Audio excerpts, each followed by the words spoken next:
There we go. Ooh, is it possible to angle that up just a little bit more? It seems like the projector is slightly off screen. No, yeah. Gonna move you over a little bit, camera. See if I can get a slightly better angle for the our television audience.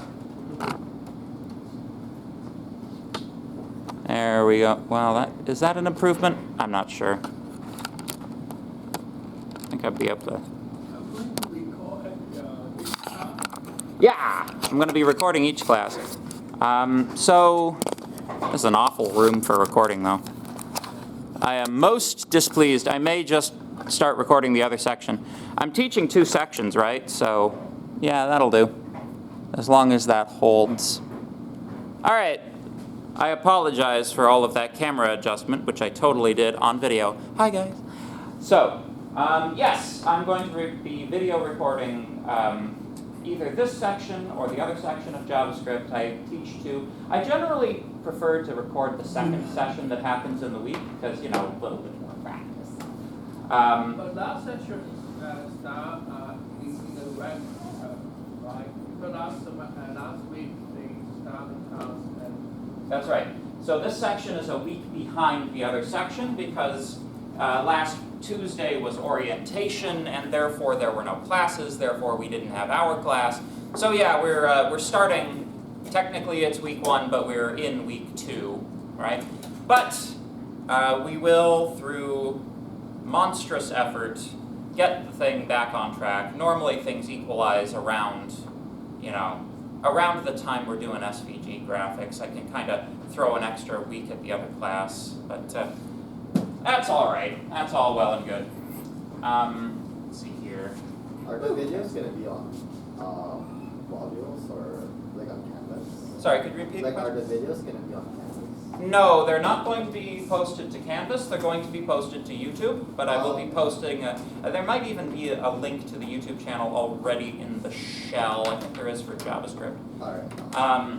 So yeah, not only do you have available to you the recordings that I'm doing live for this semester, but you also have the archive available to you. So, like from the previous.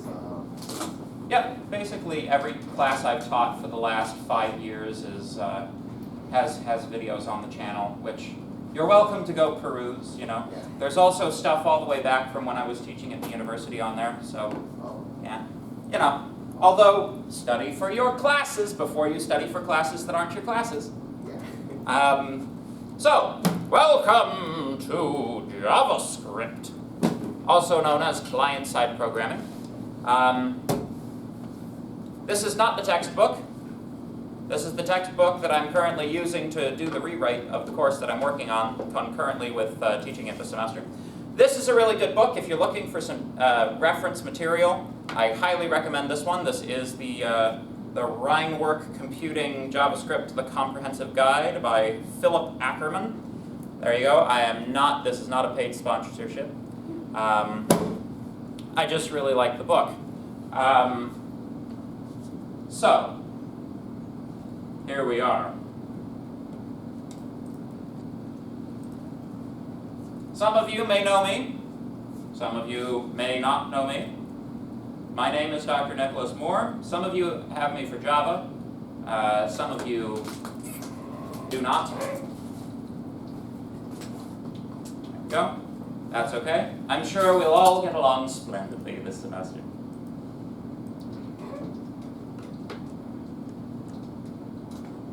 There we go.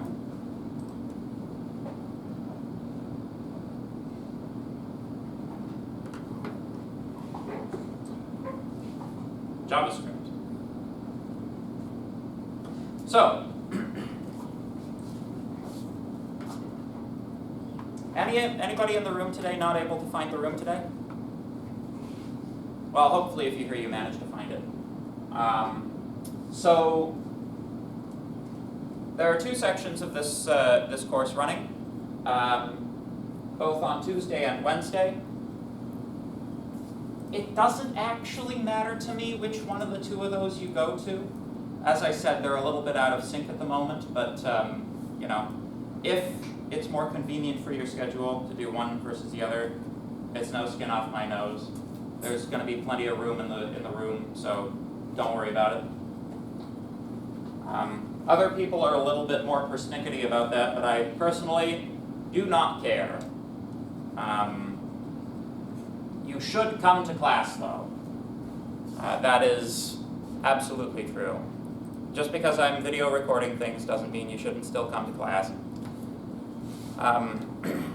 For one thing, the audio quality is terrible. Absolutely abysmal. It does have the advantage of doing auto-captioning, though. People sometimes find that useful. So,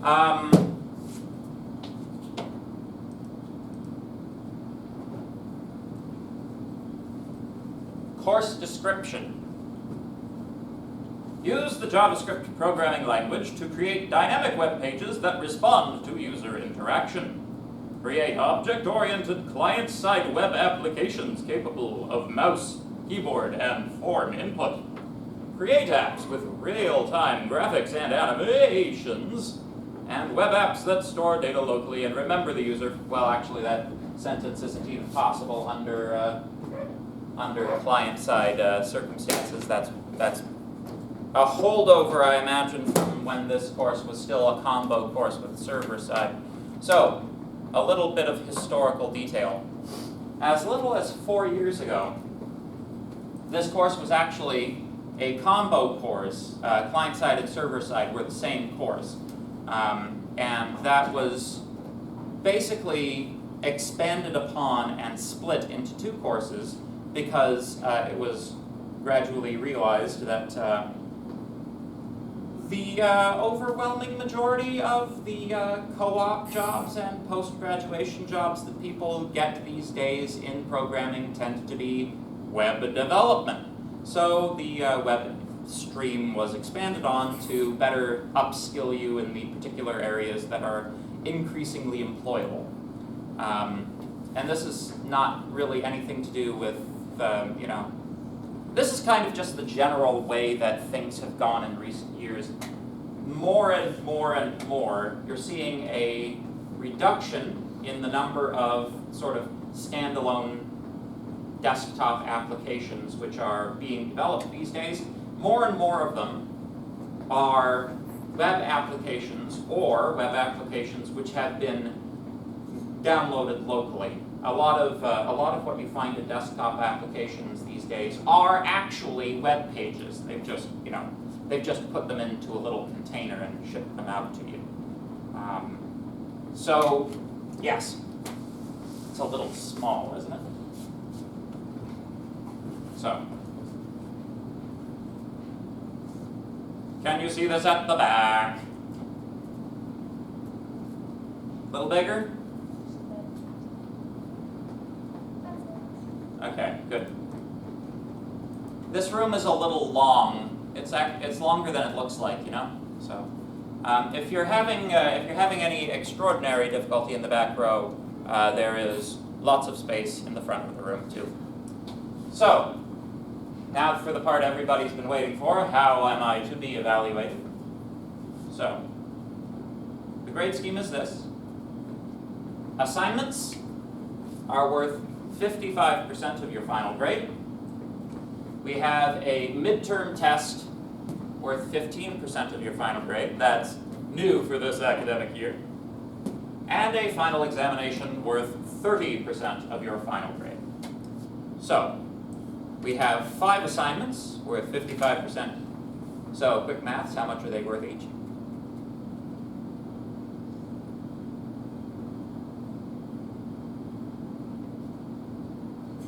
$55 divided by 5? 11, that's right. So each of the assignments is worth just a bit less than the midterm itself. So take them seriously, please. Hello, welcome, welcome. So,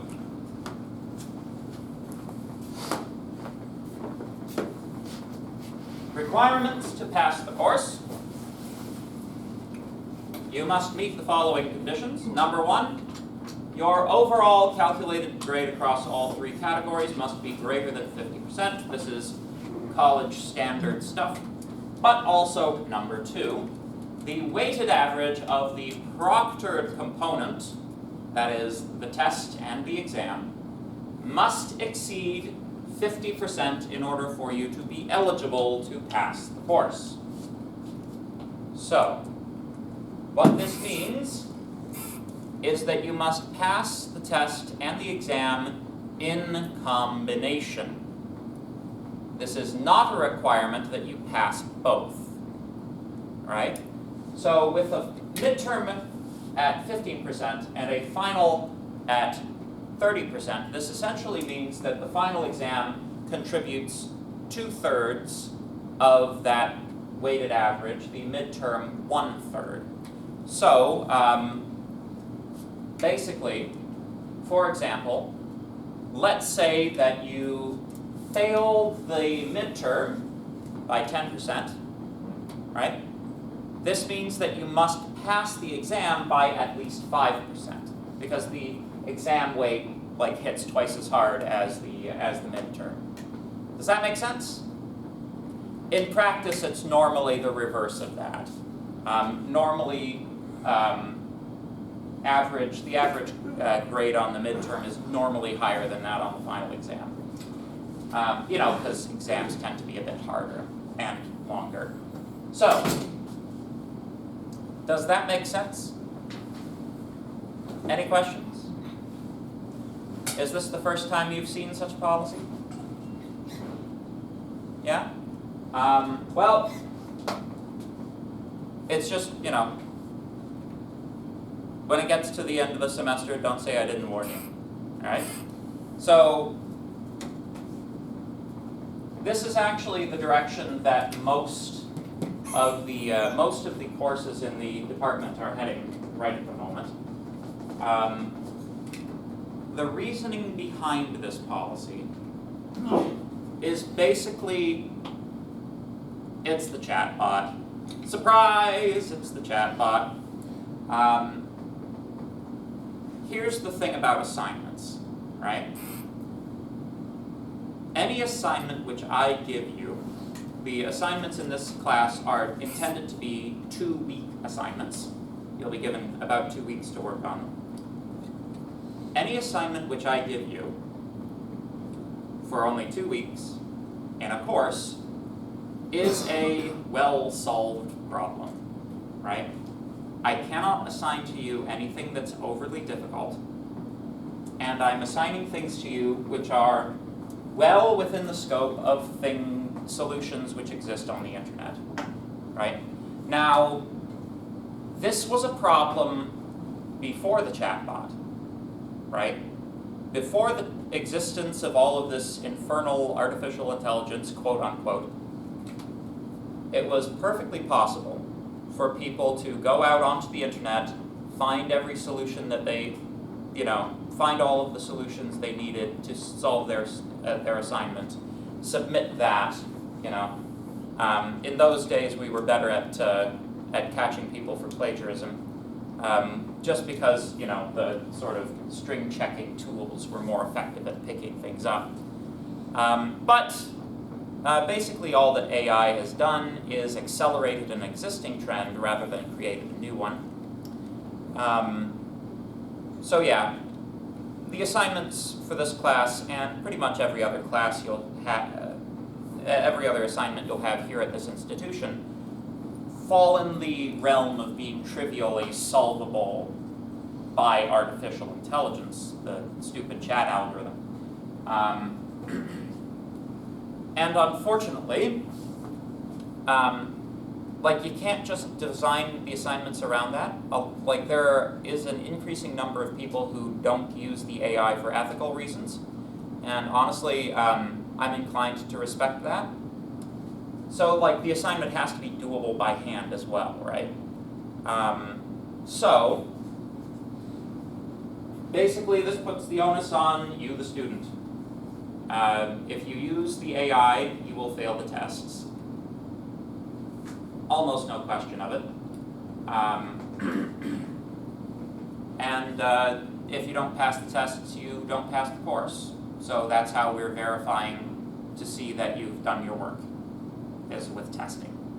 which is a very traditional way of doing things. The tests in this course will be pencil and paper. So you will not have a compiler that you need to satisfy during the test. And trust me, that can, in the end, be a benefit rather than a hindrance. When in the past, I've run tests with compilers available to students, write them online, that sort of thing. And honestly, for a big chunk of people in the middle of the grade distribution, they tended to really underperform on those types of tests.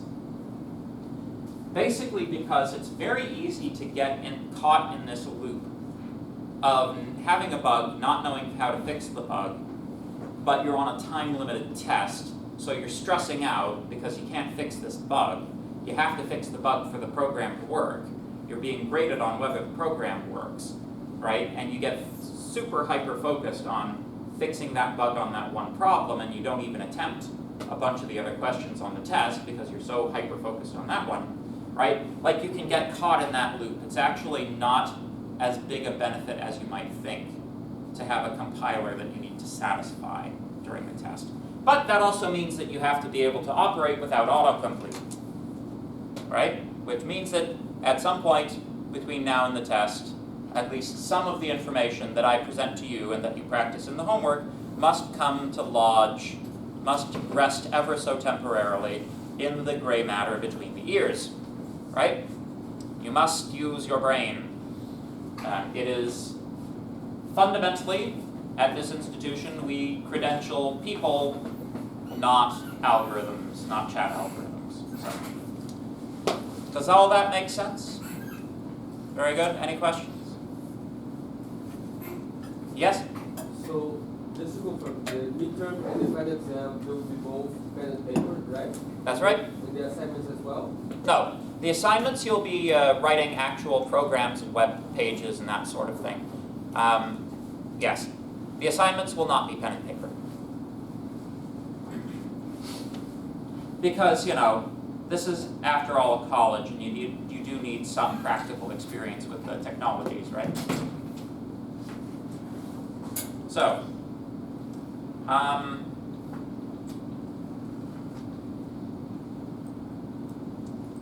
think someone's finding out they had a room change. So, another thing, I realize the class is at 9 a.m. Please try to be on time. I will be starting the class promptly at 9, so I hope that everybody is in their seats and ready to learn when we start class. Thank you very much. So, let's go over our itinerary of topics, what we are covering and when. So, week 1, that's this week. Course introduction. We will be reviewing HTTP, HTML. Everybody has been submitting assignments using CS Unix, correct? Anybody not have a working CS Unix login? All right. Since there's only one of you, I think that if you come to see me in my office at some point this week, we'll get you hooked up with your account and everything. Very good. So, very good. Week 2. Week 2 is all about CSS. We will be discussing what the C in CSS actually means. We will also be doing CSS animation exercises and an introduction to the front-end framework, Bootstrap. Week 3 will be about the front-end framework, Bootstrap, which is going to make, hopefully, a fairly sizable chunk of the more difficult end of your HTML and CSS class redundant. Hello. Good morning. So, week 4 Introduction to JavaScript. Now, I know that's a long time into the course to finally be discussing JavaScript, but that's one of the things that I'm currently working to change about the course. But who knows, maybe I'll have some slides for you by the time we get there. So yeah, week 4, we will be introducing JavaScript. Week 5, events and listeners, manipulating web pages with JavaScript, which is the entire point of JavaScript. Week 6, functions, functional programming in JavaScript. Week 7, introduction to scaled vector graphics, events they're applying to. Week 9, modifying SVG properties, assigned versus calculated styles, and animation. Kind of animation. SVG animation. Like what's SVG? Like what's this? I can't speak. What's SVG animation supposed to be like? So, without getting too heavily into it, there are 2 competing image formats: raster graphics and vector graphics, right? SVG, scaled vector graphics, is a vector graphics engine. It is not dissimilar to JavaFX, the JavaFX stuff that we've been doing, right? Drawing boxes, drawing circles, all that kind of stuff. These are objects with properties that may be modified over time. So, getting a circle to move around an area is something that we can do by combining vector graphics with a little bit of JavaScript. And that's what we're going to be doing. But I see that I piqued your interest. Assignment 4 is make a video game.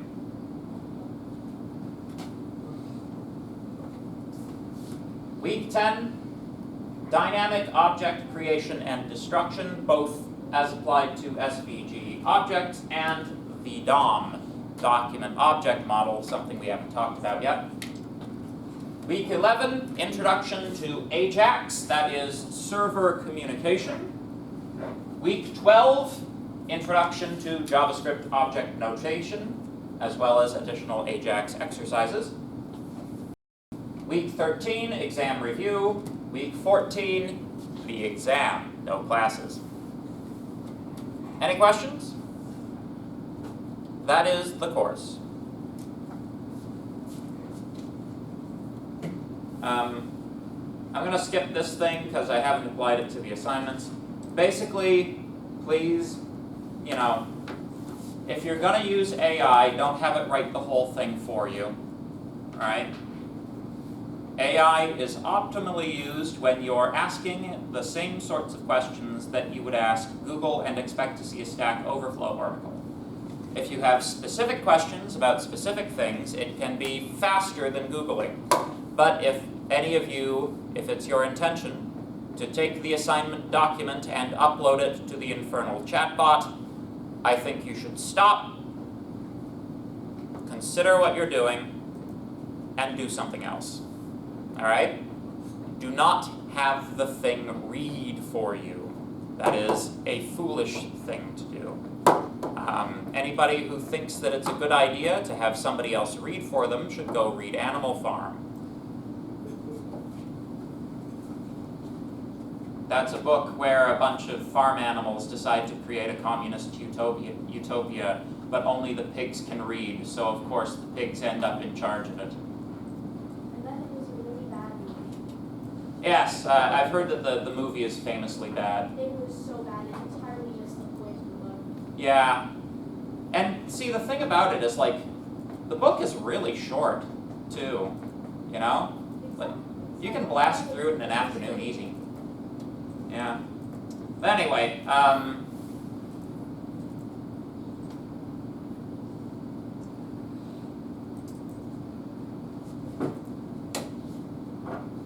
So, academic integrity. Don't cheat. All right? Don't copy off your neighbors. When you're being tested, you're not allowed to bring anything into the test that I've not told you you're allowed to bring into the test. That being said, in this course, as opposed to Java, I'm normally in the habit of allowing you to make a crib sheet and bring that into the test. So you are permitted some memory aid. So you don't have to write it on, you don't have to scribble it on your wrist, okay? You can have it on the cheat sheet, all right? But just one, all right? Yes. Double-sided or single-sided? Double-sided. I have a preference for handwritten, but honestly, I'm not. Some professors are more restrictive about that, but I'm not picky about whether or not it's typed or handwritten. I will say, don't get the chatbot to make your cheat sheet for you. Okay, for the same reasons. One of the reasons that I am in favor of cheat sheets is that a lot of the time, when you've gone through the process of making one properly, you get to the exam and you find you don't need it nearly as much as you thought you did, right? That's because one of the best ways to study is to read through material and summarize it, right? When you're creating a cheat sheet, that's ideally what you're doing, is you're going through all of the material and summarizing it. So the act of making the cheat sheet itself is the best studying you will do for the test, right? But I've seen it happen. I know people print off stacks of the things and bring them to the test, because people always forget to make their cheat sheets. It's like, oh, thank you very much for this cheat sheet that I didn't have to do anything for at all. It's like, yeah, okay, at least you have a cheat sheet, but you have no idea what's on it. You'll spend a good chunk of the amount of time you should have spent answering questions reading through the cheat sheet to see what's on the cheat sheet. And of course, those things are fairly, information dense. So it's like, is that the best use of your time? No. Studying is the best use of your time, right? Everybody should study. So, yes. So the test is also aware that you get a cheat sheet. So you can expect that there won't be questions like, how do you declare a variable? Question. And speak up, please. Do we also get this in Java or only JavaScript? Only JavaScript. Java, you will be provided a reference sheet at the back of the test. Oh, nice. Yeah. Well, it's it's not as helpful as you might hope. It's like the collection of the standard methods for some of the classes that we discuss in class for Java. But the tests for Java lean a lot more heavily on memorization of syntax, right? So I can't give you a cheat sheet, because then you could just put a bunch of syntax on it and pass the test easily with no effort whatsoever. Here, we'll be asking more understanding questions and fewer knowledge questions. Okay?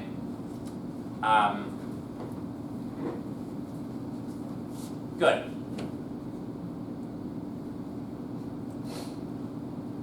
So, late work. Assignments that are late will have a 20% deduction per day for lateness. I may change that to 0.5% per hour to harmonize it with Java at some point this week. I'm still mulling that decision around. 20% per day works just so well, but yeah, so get your work in on time. If the assignment would be less than, if the deduction exceeds 50%, I'm not going to grade it. So So get it in on time, please. In order to be graded, your work must be submitted to CS Unix. So let me elaborate slightly. When I say 20% per day, I mean the submission to Canvas, right? I mean the submission to the LMS, to the course shell. I am not talking about the CS Unix submission. As a matter of fact, it's impossible to verify on CS Unix what the timestamp was, because anybody who knows even just a little bit of Linux can easily modify timestamps, which is another reason why I don't accept screenshots of timestamps as proof of completion of or submission of anything, right? In order for it to be considered on time, it has to be submitted on time to Canvas, all right? So basically, after your Canvas submission, you have until I look at it to get your CS Unix submission up. If it's not there when I look for it, you have 1 week from me sending you an email to get it up. Otherwise, I'll just not grade it. And the assignments are pretty chunky in this course, so you don't want that happening to you. Okay? So, does that make sense? Also, I see you. Don't you think you can go sneaking bug fixes in after the deadline on CS Unix? I check. Alright? I take your file off Canvas, I take your file off CS Unix, and I diff them. And if there are any differences between the files, I'll know. Alright? I have a script that does that for me. In that category though, like, I generally don't care about comments. You know, it's like, oh no, I forgot the statement of authorship, blah, blah, blah, blah. Put statement of authorship in after deadline. Don't care. I don't care about that. I care about algorithmic changes, things which are actual, like, you know, changes to the code, if that makes sense. Does that make sense? Any questions? All good? Question? How do you want the submission to CX Unix? Because our HTML professor was very strict about the way it should be on CX Unix. That's a very good question. You have to put your submissions in a specific subdirectory. It needs to be the private folder, which I think you've probably used before, right? A subdirectory called 10259. After that, each assignment should be in its own folder, A1, A2, A3, A4, A5, lowercase a. These specific instructions are also on the assignment pages. And it's not a huge deal. If it's in the wrong place, I just tell you, you fix it, I'll mark it. All right? It's important though, because like, when you're out in industry, right, putting things in the right place with the right file name is like one of those skills that, you know, you kind of just have to have, even though there's never going to be a slide on it, you know. Yes? Do we have a proper login for CS Unix? You should. Did you take HTML and CSS last semester? Oh, okay, so it's just the same one, got it. Yeah. Yes, just the same one. Your old files will still be there. You don't need to move them or remove them or anything. And you don't need to have, I think in HTML and CSS they do like a landing page which links to it every assignment. Don't worry about that. Don't worry about updating it. I'm not using it. What I'm actually doing is I'm pulling your student number out of your submission, again using a script and reconstructing your URL from that and then opening the browser page automatically, again from a script. Scripting is awesome, everybody should learn scripting. So, any questions? Okie dokie. So that's the end of the syllabus.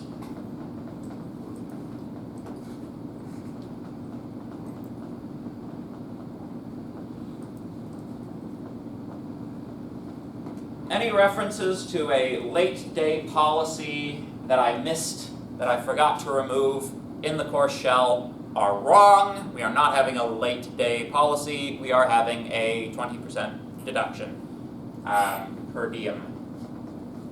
So, okie dokie.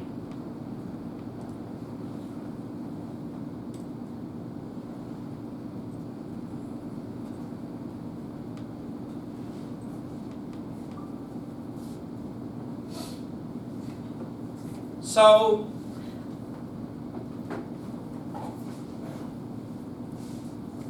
client-side programming.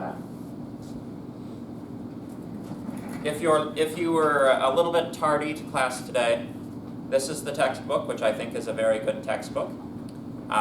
This is the Rhinework Computing JavaScript, the Comprehensive Guide. Highly recommended textbook. It's not actually the textbook that's listed for this course, because there's no textbook listed for this course, but if you like textbooks, that's a good one. That's the one that this is the one that I'm using to do the rewrite of this course that I'm currently working on this semester. So, yes, JavaScript. So, JavaScript isn't a fun language, it's a difficult language. JavaScript is a more difficult language than Java. Alright? For a couple of reasons. Number one, you get less help. JavaScript does not have as good or robust an error system as Java does. This is because JavaScript is it's a dynamically typed interpreted language, which basically means that JavaScript has the attitude of bending over backwards to try to execute your horrible, broken, junky code, no matter how horrible, broken, and junky it is. Sometimes you'll hear this stated as anti-patterns. There are lots of things that you can do in JavaScript that you shouldn't be able to do. Things that you can get away with that you shouldn't be able to get away with. This is why I hope at the end of the semester you'll think Java, although it's more verbose, it's easier to write stuff in Java, right? Or at the very least, it's easier to write something that will compile in JavaScript. It's easier to write something that's correct in Java, right? Yes? So how are you comparing to Python? So JavaScript and Python are more similar than JavaScript and Java. Both Python and JavaScript are interpreted languages with dynamic type systems. They're not going to buzz us again, are they? No, this is an apology note, it seems. Just like acknowledge. Earlier today, an emergency lockdown message was sent in error as part of an unscheduled test. We apologize for any concern or confusion that may have... Did that ever read to any of you guys as not a test? I mean, it was pretty clearly a systems task. I don't know. This is an unscheduled interruption, and I'm not a fan. Oh, I think it's the email. I got an email today saying all conditions are normal. It was very weird. It seemed like it was It literally just said everything is normal or something on the email. Fine. I thought it was kind of funny because whoever was doing the announcement was this literally happened, right? It was if you can't hide, run. If you can't run, fight. If you can't fight, fighting is your last resort. So, awesome. Really instills one with confidence. So,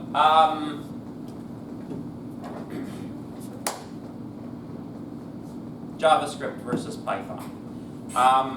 So yeah, JavaScript and Python are similar, like they have similar sorts of mechanics going on.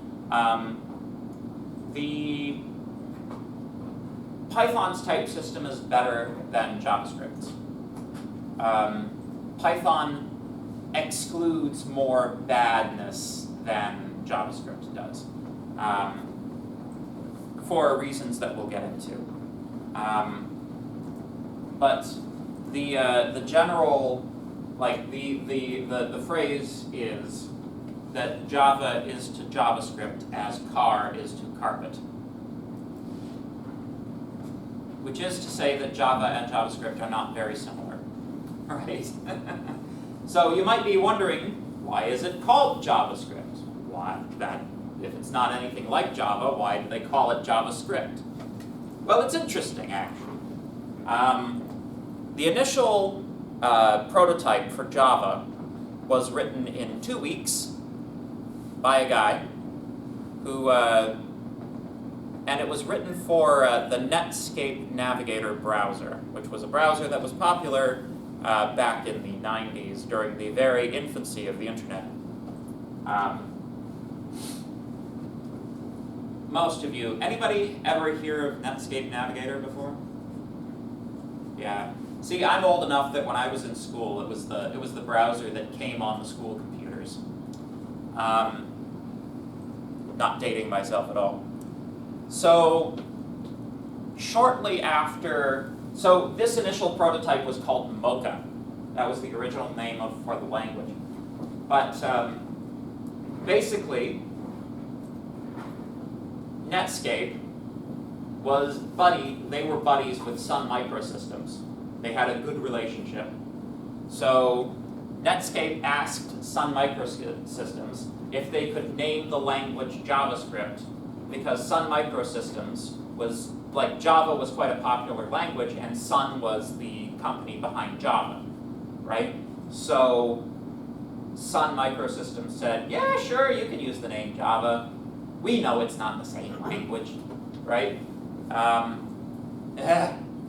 And thus, as a marketing exercise, JavaScript became named JavaScript to increase popularity because people liked Java, despite the fact that, the languages have almost nothing to do with each other, right? Semantically, they are in different families, right? The only thing they have in common is the fact that they use C-based syntax. But, you know, to say that a programming language uses C-based syntax is to say almost nothing. Every single language that you guys have ever used uses C-based syntax, right? Most likely, unless you've used some really, like, off-the-wall ones in your careers. So, shortly after the original development of JavaScript for Netscape Navigator, guess who comes along trying to eat their lunch? That's right, the worst software company that's ever existed. Everybody, all at the same time? Microsoft. Microsoft, very good. Yes, so I just want to put something out there for you, right? Netscape Navigator, Internet Explorer. Netscape, Internet, Navigator, Explorer. You see where Microsoft gets its ideas? That's right, from everybody else. So Microsoft develops a competitor to JavaScript. Guess what they called it? JScript. That's right. So Microsoft develops JScript, which basically is JavaScript but for Internet Explorer, right? And so the Netscape people are like, oh, this is bad. This is not a good situation. This is trouble brewing. Because here's the thing, right? As a developer, do you want to develop your website twice for 2 different browsers? No. Do you want to develop it at, like, 10 times for 10 different browsers? Certainly not. You want to develop once for all browsers. But in order to do that, they had to standardize JavaScript, right? So, Netscape gets on the phone, right, because people used to use phones in those days, right? Gets on the phone and calls up the European Computer Manufacturers Association, or ECMA, and says, I need a programming language standard stat. And they're like, all right, I suppose that's okay. We will do that for you. So, they make ECMAScript. ECMAScript is the standard language that that all JavaScript engines and variants are based on. It took a while for people to standardize around it. Basically, there's a period in the 90s known as the browser wars, where people tried to, we could be living in a world right now where there's only one browser, right? If a company had won the browser wars, we would be in that situation where, like, basically all beverage companies are owned by Coca-Cola, right? We would be in a world like that, but fortunately, we're not, because they standardized JavaScript, which meant it doesn't really matter. People can do their own browsers because everybody's using the same JavaScript, right? So that's ECMAScript. ECMAScript gets updated every year with a few new features, and it's the responsibility of browsers to implement the features in ECMAScript. Compliance with ECMAScript is something that you can track, right? Is everybody perfectly compliant?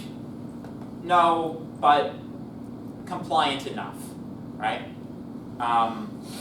So, does anybody know what the best JavaScript engine on the market right now is?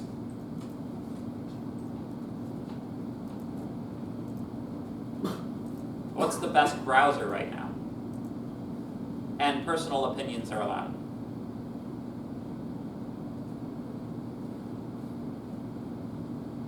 Is it Firefox? Well, Firefox is good, but it's still a bit slow in comparison to this other one, right? It is Edge. Edge is a little bit on the slower side too. Yes? I still use Edge also. I never switch out. Also on your phone, you kind of have to use Internet Explorer if you're using an iPhone, so I guess I use that. What about Safari? Oh yeah, it's Safari, not Internet Explorer. Yeah. Yeah, I use it. Okay. That's a little disappointing. The answer is Chrome. It's like, in terms of technical specs, Chrome outperforms all of the other browsers, right? Many of the smaller browsers that you see are, in fact, various modifications on the Chromium base, right? So, the most algorithmically complex, most optimizations packed per unit area is the JavaScript V8 engine developed by Google that was put into Chrome. This is the same engine that runs Node.js, right? So, very good. Any questions so far? All right. But I'm not going to require you to use like the browser that I think is good. You guys can use your own browsers. Just be aware that like when I give demonstrations in class, I'm going to be showing you Chrome, and your browser that you prefer might hide things in a slightly different place, but they'll all show the same information. You'll just have to maybe look for it a little bit. Okay? So, yes. What was I going to do? What was I going to say? Something about JavaScript.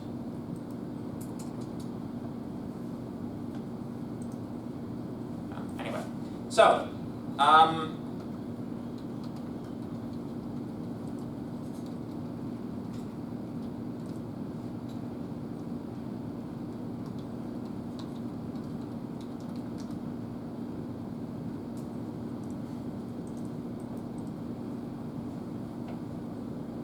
That's, I think I can do better. I don't, yeah, all right.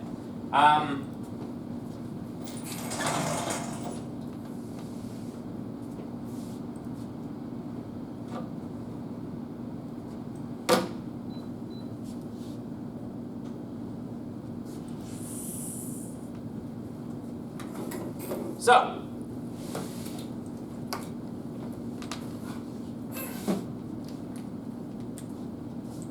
let's talk about the internet.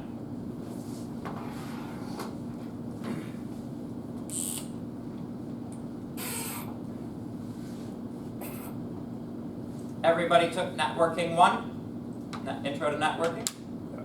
You guys remember HTTP communication? HTTPS? You know what the S stands for? Good. Do you know what HTTP stands for? You're not looking it up. Eric. Hypertext Transfer Protocol. Very good. So, Hypertext Transfer Protocol. Right. So, client-side programming. JavaScript is the only embedded language for web content. HTML can embed scripts, but only JavaScript. Right? So,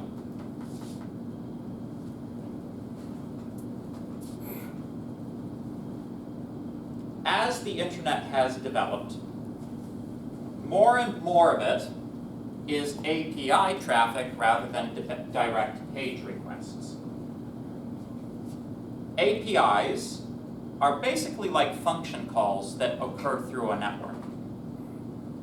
We'll be getting into this when we start talking about the end of the course, but for the time being, we need to address the fundamental building blocks of the network infrastructure. We're going to be talking about what I like to call Internet Classic or Web 1.0, how it worked. So, Hypertext Transfer Protocol. A transfer protocol for transmitting hypertext. So, here's a question. What is hypertext? I could be entirely wrong. Do not quote me on this. I'm pretty sure I'm wrong. But I'm pretty sure hypertext is like what HTML, not HTML. It's what, it's what HTML is. It's not like directly a coding language. It is more so like a other thing. You're getting there. So HTML, what does that stand for? Hypertext markup language. Hypertext markup language, yes. So it's a markup language for hypertext. We're getting closer, but we still don't have like a good definition of what hypertext is, right? So, let me cast you back into the 1970s, 80s, and 90s, all right? Documents, when they're on paper, are just static text. When we pulled documents from being on paper to being into computers, we were like, ooh, there's things we can do with that we can't do with a book. One of the annoying things about books that you'll know if you ever have used or touched a book. I'm not so sure these days if they actually, include books in your education anymore. One of the things about books, you'll note, is that you can have page references. You can do things like look things up in an index. It'll tell you what page the thing is on. You thumb through the book to the page that the reference is on and read the reference. This is a thing that books used to have. Books still have this. So this was what we wanted to reproduce inside of a computerized document. They called this the link, right? It's a link from one part of a document to another, right? This is the original context of the term link, right? Now,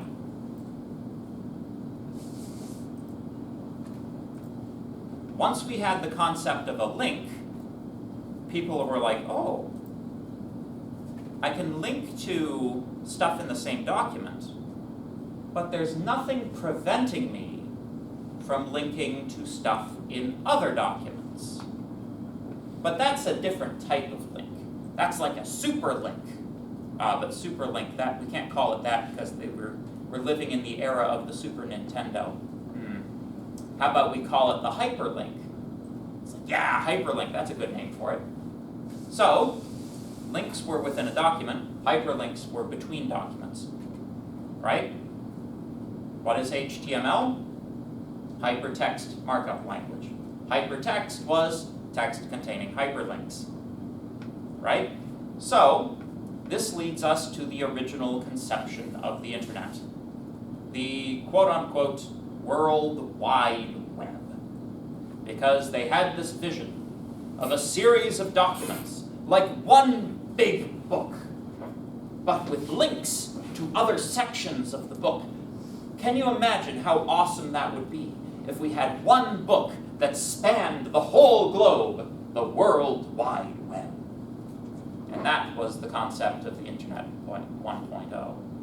And then, of course, they released the Internet to commercial enterprises. The business people got involved. You have the dot-com boom, you have the dot-com bust. Then you have Web 2.0, right? Originally, programmers didn't really take the Internet seriously. Originally, not many people took the Internet seriously, actually. Like, I am old enough, right? I'm not that old, but I was doing my undergraduate work between 2006 and 2010, right? Some of you people were still in diapers. So at that point in time, I was doing an engineering degree at McMaster University, and the general concept was web development was like, web development.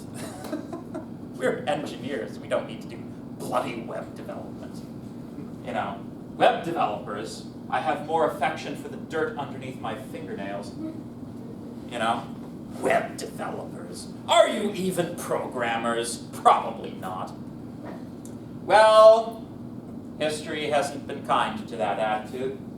As things have gone on, some programmers were like, hey, the internet could be used for programming things too. Somebody got the brilliant idea that basically, all of the internet should be a series of database accesses. And hey, maybe the data in those databases could originate with the users. I mean, this is a terrible idea, says classic internet. Terrible idea. People are dumb. Why would you want people writing dumb stuff on the internet? Because the internet is supposed to be kept nice and clean, reliable information because it's a textbook. The internet is a textbook. What are you doing, guys? You're letting people scribble in the textbook. And thus, social media was born. Yes, and now people spend, an inordinate amount of time concerning themselves with the miscellaneous opinions of people they've never met and never will meet. And it's a very strange society that we live in now. But that's the society we have. So, Web 2.0. Everything is API calls. Everything is trying to access databases. This is where we are currently. By recent estimates, about 80% of all internet traffic is API calls. And media falls in that 20%. Media files, images, video, audio. That's a lot of API. Right? So, any questions? So, within the context of Web 1.0, right? And it's very important to state that the Web 2.0 world has been built on top of the Web 1.0 world without superseding it. right? Web 1.0 will never die, it will never go away, everything about it will continue to be relevant, because even if everything is an API call, the question becomes from what to what, right? You have to have a page before it starts making API calls. To get the page, you have to load a page. That's Web 1.0, right? So,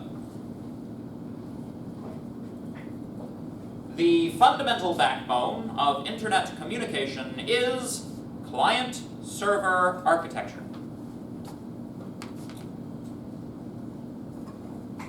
Here is your client, always represented in my diagrams by an antiquated CRT monitor. And you have the server, which is a rectangle with a series of blinky lights. Server, which, if you've ever seen a server, is an accurate description.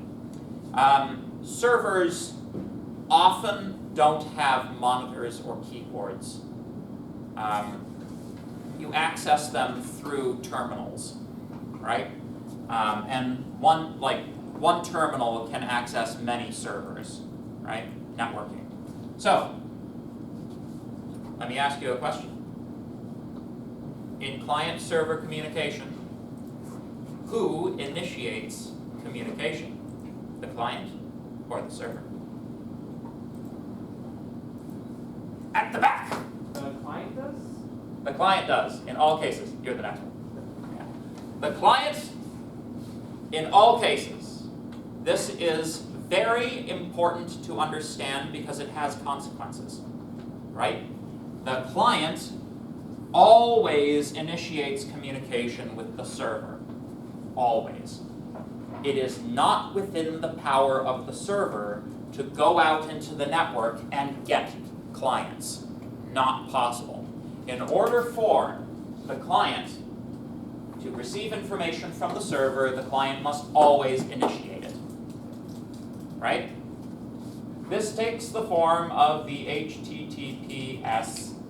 When I'll often forget the S. Whenever I say HTTP, I mean HTTPS, okay? This takes the form of the HTTPS request. So, the word request implies that we have something we are requesting. What are we requesting? Maybe like a document. A document, yes. A file. Yeah. Files and documents, like, they're basically the same thing, but I'm just pedantic enough to think that there's like a bit of a difference between a document and a file. But yes. What we are doing is we are requesting remote resources. Right? Request for remote resource. That is what an HTTP request is. When the server is a file server, it checks its hard disk to see if the requested file exists, and if it does, it sends it back. If it doesn't, it sends a 404. Right? So we might request index.html. The server sends back the file index.html. Very good. Make sense? Yeah. Very good. Now the index file, the HTML code, will probably want additional resources. Right? So what happens, the browser picks up the HTML file, it sends, it parses through it one line at a time, starting from the top, right? And it requests the additional resources as it encounters them, right? So, for example, they taught you guys to externalize your CSS, right? That external CSS file is not embedded in this code. It must be requested as a separate transaction. right? Have you ever noticed sometimes that like you'll load a web page, but it'll not really be the web page, it'll just be like a bunch of the text along one side on a white background? It doesn't happen very often, but it does happen, right? You know what's happened there? Something's interrupted the CSS file from getting there, right? So one of the things about network communication is that this transaction is not guaranteed to take place, right? The network might drop the packet. It happens, right? When it happens to your CSS file, your browser doesn't load the CSS, right? Sometimes the packet isn't dropped. It's just, you know, sent all the way to Tokyo, then all the way to Berlin, and then back to you, right? So it just takes time to get to you. That's what that's when, like, if you leave it for a few seconds and then it pops in, the CSS file has finally made it to you, right? So, client-server communication. Make sense? We'll be digging into things a little bit in a little more depth later on, but it's important to know the order in which the browser loads things and how that occurs, right? Part of the purpose of this course is to prepare you for server-side programming in third semester. So we're going to be talking more about how network communication occurs. Now, the thing that distinguishes us from the networking stream is that basically the entire interior contents of that communication is something we fundamentally don't care about, right? We are software people. We want packets to go from here to there. We don't care how, right? Our sort of line of separation is like right there and there, right? Everything between here is not your job. Make sense? Now, can it cause you problems? Absolutely. But is it your job to fix it? It's not your specialized domain of knowledge. So, any questions? Very good. I'm not saying it's not useful and valuable information. I'm just saying that's not what we're teaching you here. Some of the most powerful IT people know both sides, right?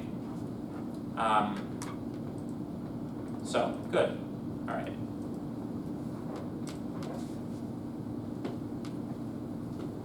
So, we're going to talk a little bit about HTML now. Ooh, let me see here. Yeah, okay. So,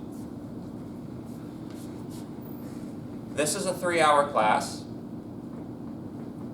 With 3-hour classes, I normally give a 15-minute break in the middle of the class at some point that's convenient between topics so that people can go take care of their biological necessities. You know, maybe stretch a little bit. During breaks, it is actually good to like get out of your seat and stretch a little bit. Physical activity is good. But yeah, since I'm kind of between topics at the moment, and it's roughly the middle of the class, I think I'm going to call the next 15 minutes as a break. Please be ready to resume class at 10:30. Sound good? Very good. All right.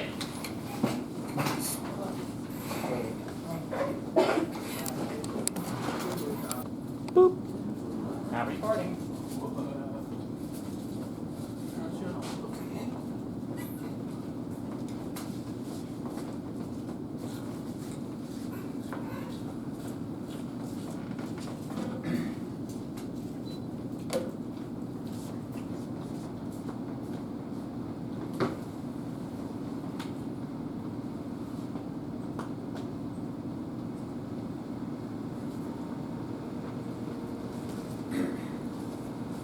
So,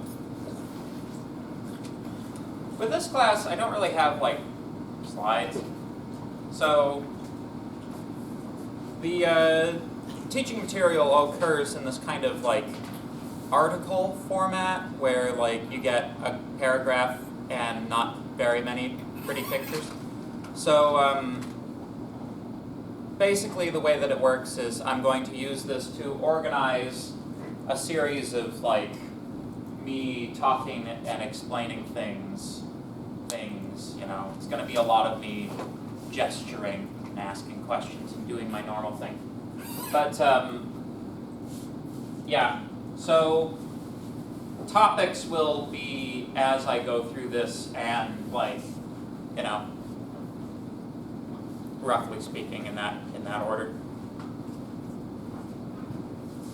I probably won't like repeat every single point that's in these slides. You should probably also be reading these documents, all right? But I'll give you the impressions anyway. So we're going to talk a little bit about how you organize your CSS and HTML in order to effect more effective client-side programming practice. There are some things you can do which will certainly be shooting yourself in the foot when you go to apply JavaScript to a web page. And there are also some general topics which are important that perhaps, you know, were not stressed in HTML, CSS, perhaps they were, right? Either way, it's good to go over them, okay? Everybody's been off on break. I trust everybody worked as hard as they possibly could to completely empty their skull of anything over the you know couple of weeks vacation that we have, so that we come back with fresh minds, completely fresh and new, to absorb all of the information, including what we learned last semester. So, HTML and CSS.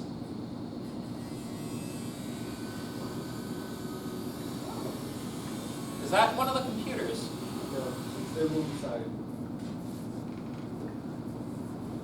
What was that? It sounded like a plane taking off. Was that a computer? No. Was that like? Sounded like it was outside. Or outside maybe. Oh. If that was a computer, I'd say we should get out of the classroom. No. Well, hopefully they won't be at it wrong.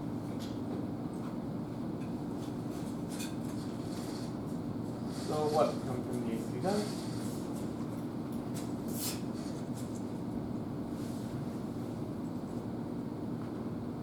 Yeah, well. Oh, there it is. I guess I'll just have to shout.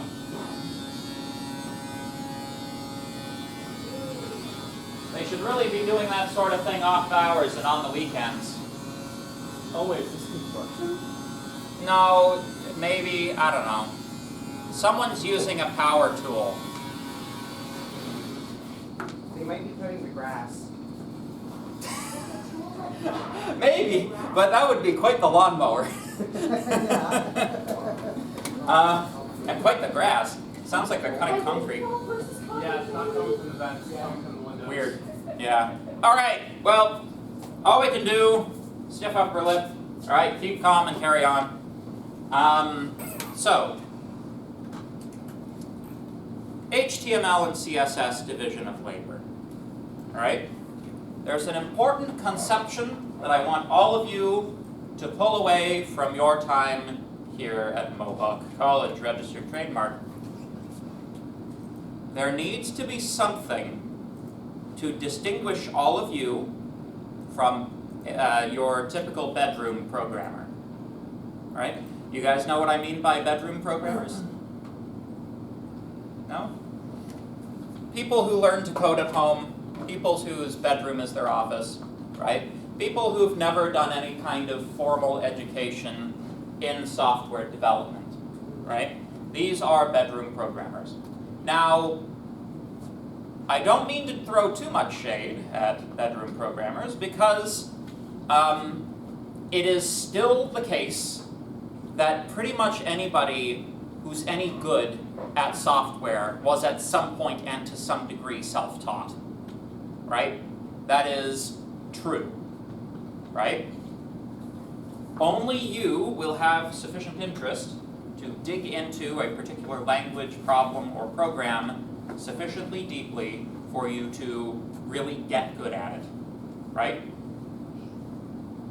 But there are some advantages afforded to coming to a place like this and listening to a old geezer like myself talk to you about stuff like this, right? I want you to understand programming languages as tools in a tool belt, right? Each language has a different job, and it's best when you use each language for the job it was designed for. Now, that doesn't mean you can't abuse the tools, right? You can use tools for things they weren't designed for. For example, let's say that you're doing a little carpentry. You're trying to drive a nail, right? Best tool to drive a nail is a hammer. But you could probably make do with like a heavy enough wrench, right? Definitely wouldn't be optimal, wouldn't be ideal, but you could probably get that nail driven. But what problems do you cause yourself? It's going to take you longer, it's going to be more frustrating, and you have a higher risk of personal injury. Now, personal injury is kind of where the analogy falls down a little bit, unless you count carpal tunnel. But that's where we are, right? Each of these languages is it's a tool for a job, right? So what is HTML for? What is the job that tool is made for? Yes, sir? Website development? Website development, but let's be a little more specific. Web page development. Web page development, a little more specific still.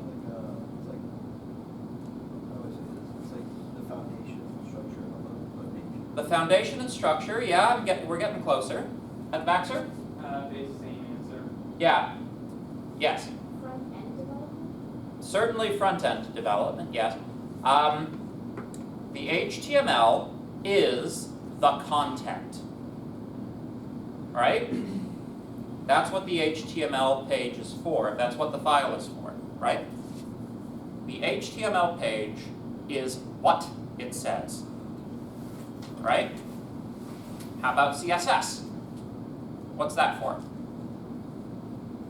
How it says it, like the presentation? Very good. So the CSS is how it's said, right? It's the styling, it's the presentation, it's whether it looks nice, right? So the HTML doesn't have to worry about styling. The only, it should worry about styling only insofar as it's making things convenient for the CSS, right? And the CSS should certainly not be worrying about any of the content, right? I'll give you a good example.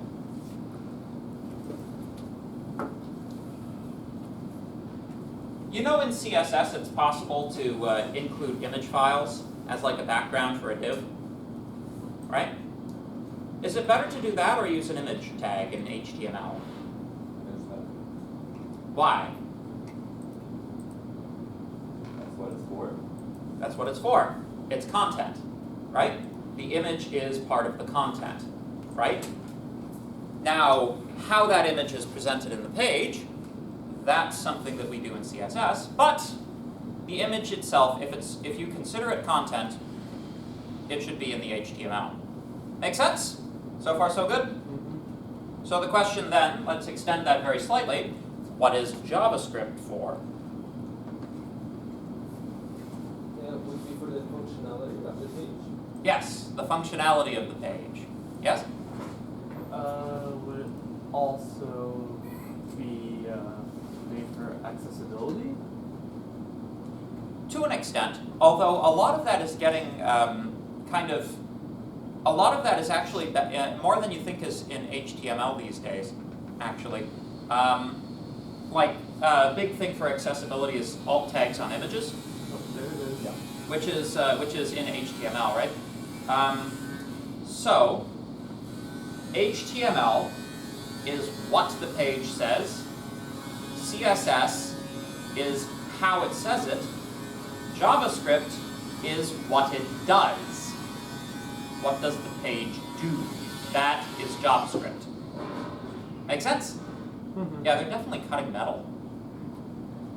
I wish they would do that somewhere else. Alright, very good. Enough said. So, let me ask you a question.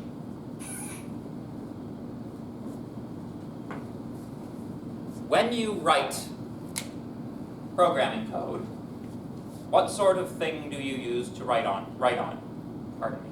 What sort of thing do you use to write programming code? Yes. Notepad++. That's a program. What about the hardware? Well, No? keyboard. Keyboard. Yes, something with a keyboard. Please, please, please, something with a keyboard.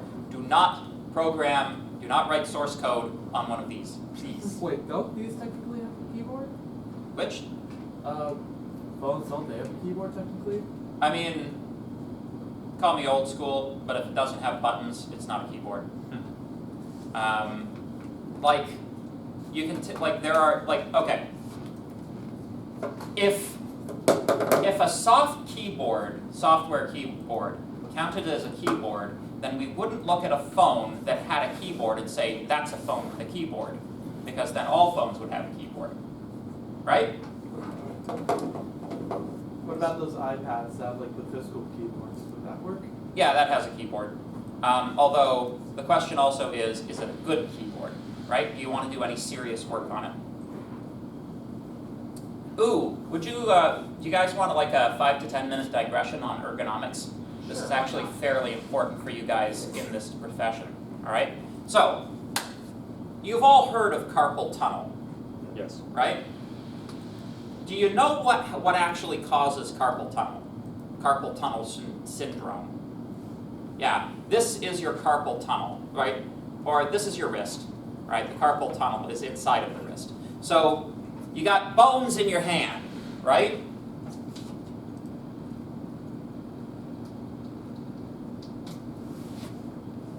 There you go. There you go. So, you got bones in your hand, right?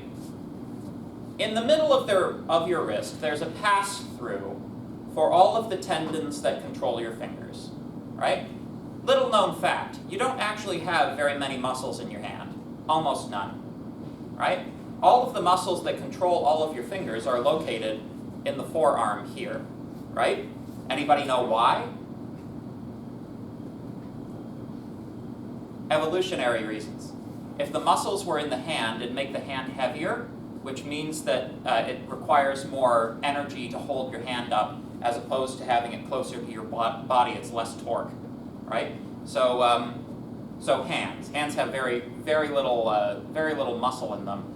What they do have are tendons, which are all controlled. Like you can feel this actually if you put your hand like on your forearm and you squeeze your grip. You can feel the muscles going, right?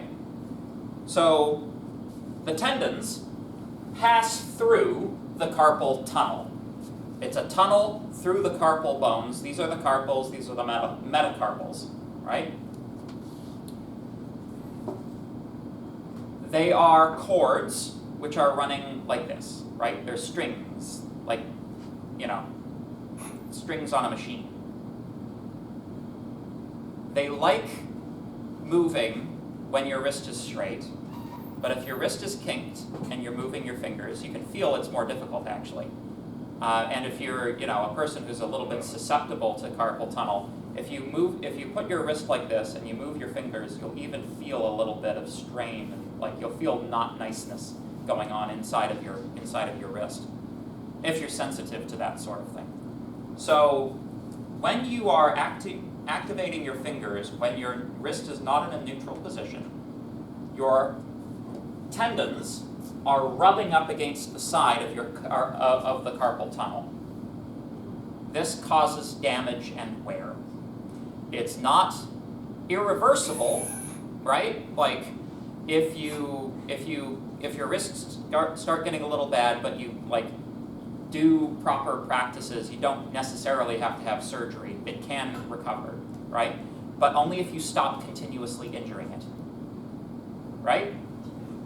Which makes sense, right?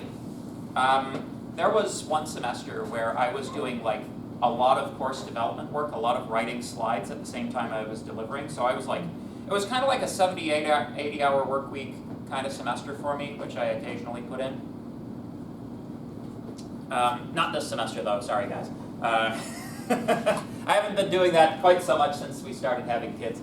But basically, like I got my wrists to the point where like I developed a twitch in my thumb, which was kind of terrifying.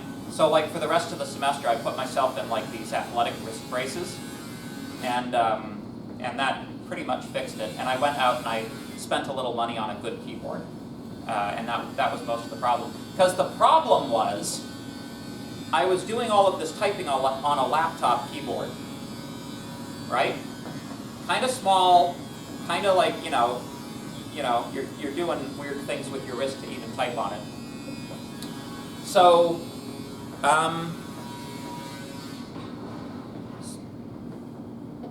So let's talk about what neutral wrist position means. All right? That means that your wrist should be in line with your arm most of the time, right?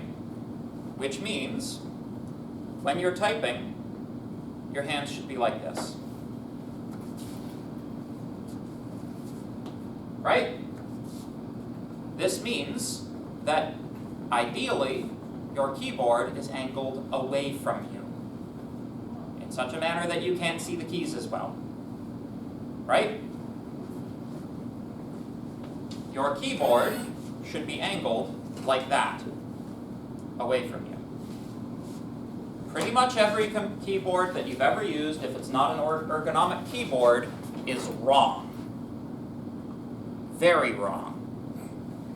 You notice they always have the little flip tabs on the back of these things to elevate them so that they're like, Well, that's, if they just put those tabs on the other side, how many lives could have been saved? How many pointless carpal tunnel surgeries could have been avoided if people were just using keyboards correctly? But look, every single keyboard in this room is done this way. Laptops are actually a little bit better because they're at least neutral and flat, right? But yeah, so if you really want to save your wrists, like take a book or something and put it underneath the front end of your keyboard to angle it back a little bit at least. But there's just about like one good thing that Microsoft ever did, and it's its ergonomic keyboard. It's a pretty good keyboard.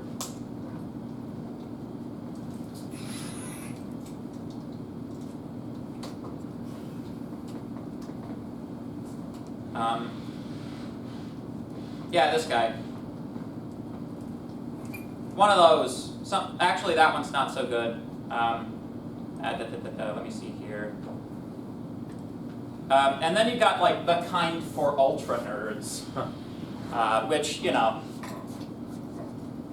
probably not worth the amount of effort it would take to remap, right? But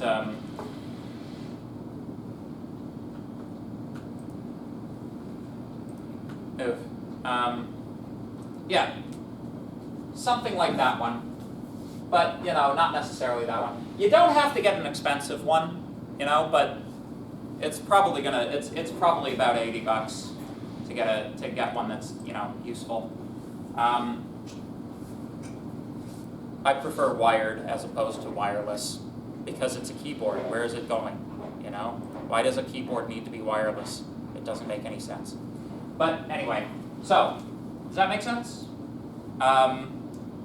Mice can be really, really bad for carpal tunnel as well. The type of mouse that I use is a vertical trackball mouse, which actually keeps it so that your wrist is like in this position, and you don't like move the mouse around by like moving your wrist around. you're actually just kind of, you got a big trackball and you're thumbing your cursor around.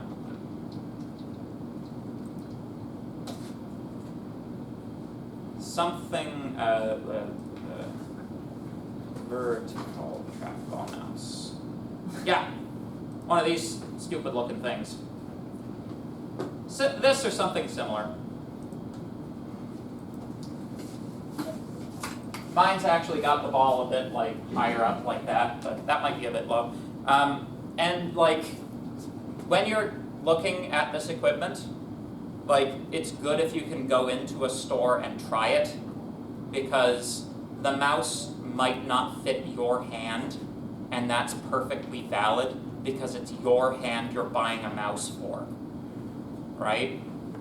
So anyway, ergonomics, okay? Also, don't slouch. It's terrible for your spine. Yes? How do you left click and right click? Right here. Oh, okay. Like, you've still got these two fingers doing right and left click. It's just like the thumb is doing all the pointing. And as a matter of fact, it's a bit faster than like moving the mouse around physically. There's like less friction and resistance holding the mouse down, so you don't need as much muscle, and you can do it a bit faster actually, which is great. But also, like, the transition into learning how to use one of those things will also be like, man, I should really learn some of my keyboard shortcuts, which is like even better. Man, mice were only introduced for normies anyways. Anybody who really knows how to use a computer doesn't even need a mouse. Ah! Says a Linux guy. So, ergonomics. Hopefully you learned something. Everybody in this room aspires to be a computers professional. I include myself in that. So, it is like, if you wouldn't expect a carpenter to work without a sharp saw, you shouldn't be expected to work without a keyboard that won't injure you over time, right? It's like, you're professionals now, you should have professional grade equipment. Okay?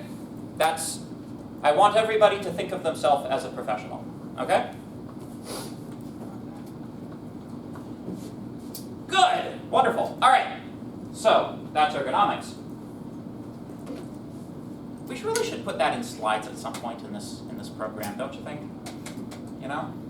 It's like necessary health and safety information, you know? So, when you are working on a computer, you should be programming on something with a keyboard, right? Which means desktops. However, the platform that most people will be viewing your website on will be phones. These stupid things. Yeah, the magic rectangles. Archaeologists of the future will think that these were the people and we were just the vehicles of conveyance for the phones. So,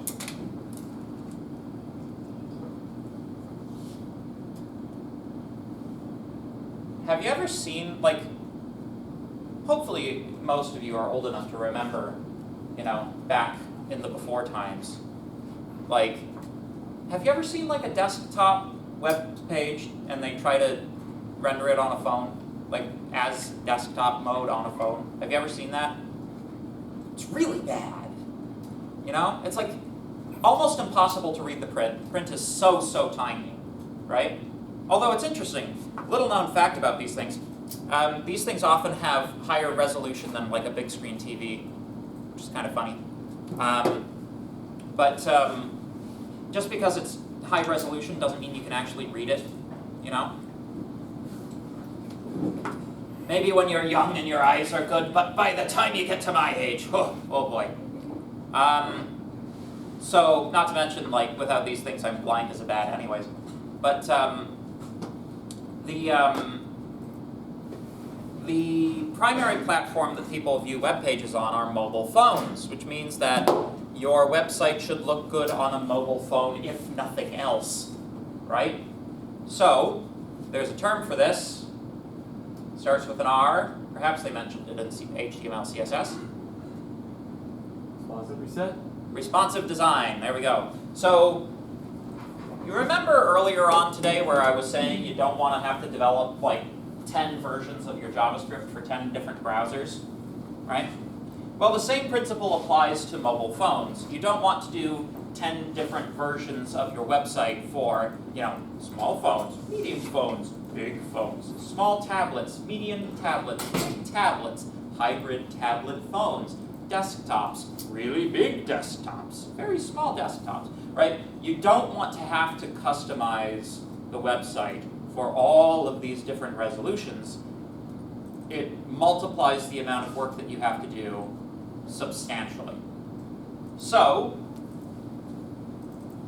the thing that they came up with to solve this problem is called responsive design. The idea is you write but one website, and that website dynamically adapts itself to the screen width of whatever it's being looked at on. Generally the width, and they don't really care about height, right? You can always scroll down, but the cardinal sin of responsive design is the horizontal scroll bar. I do not ever want to see a horizontal scroll bar, ever, from any one of you in this classroom. If I ever see one, you'll get a 0. On the whole course, no. On the assignment, no. On the category of the assignment that says you should be using responsive design. That's what you'll get a 0 on. But yeah, horizontal scroll bars are the absolute worst thing that you could possibly do on a phone, so please do not. I do not want to see them. All right? You can actually trick your browser into showing you a mobile phone view, although I think sometimes you have to reload the page, but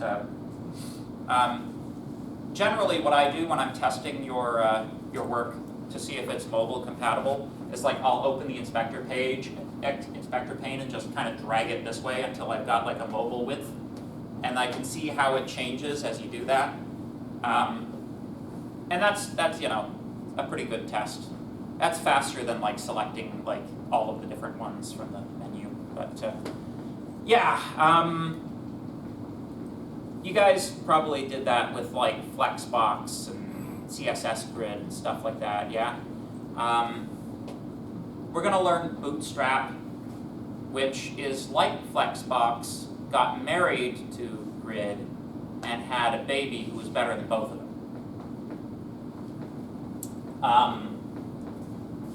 So it takes a lot of the like awful, like fiddly work out of CSS. That's the thing about CSS is like a really good CSS person, like they are in demand in industry, and like it's like if you can stand it and you're really good at it, there's certainly work for you.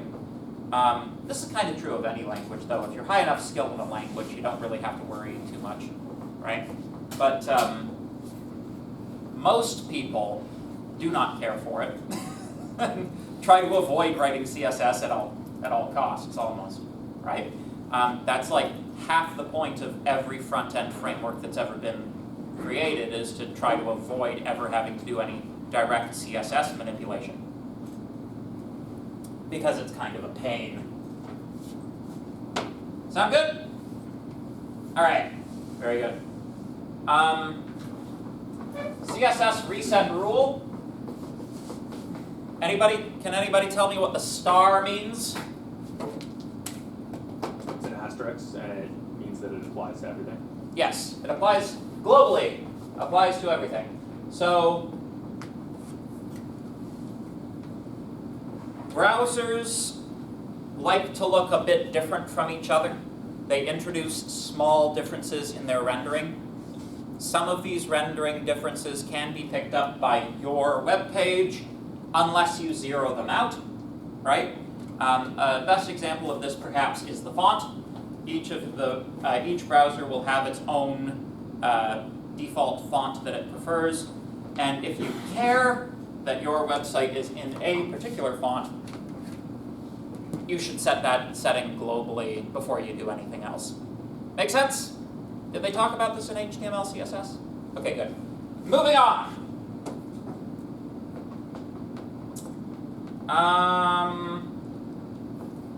No. Gonna skip. There we go. All right. It's a bit too early to introduce the DOM. All right, here we go. But this will be interesting. Hopefully. I mean, insofar as any of this is interesting, this should be interesting. All right. So, let us discuss the quote-unquote semantic use of HTML. That's probably a bit small for you folks at the back, okay? Better? Awesome. So,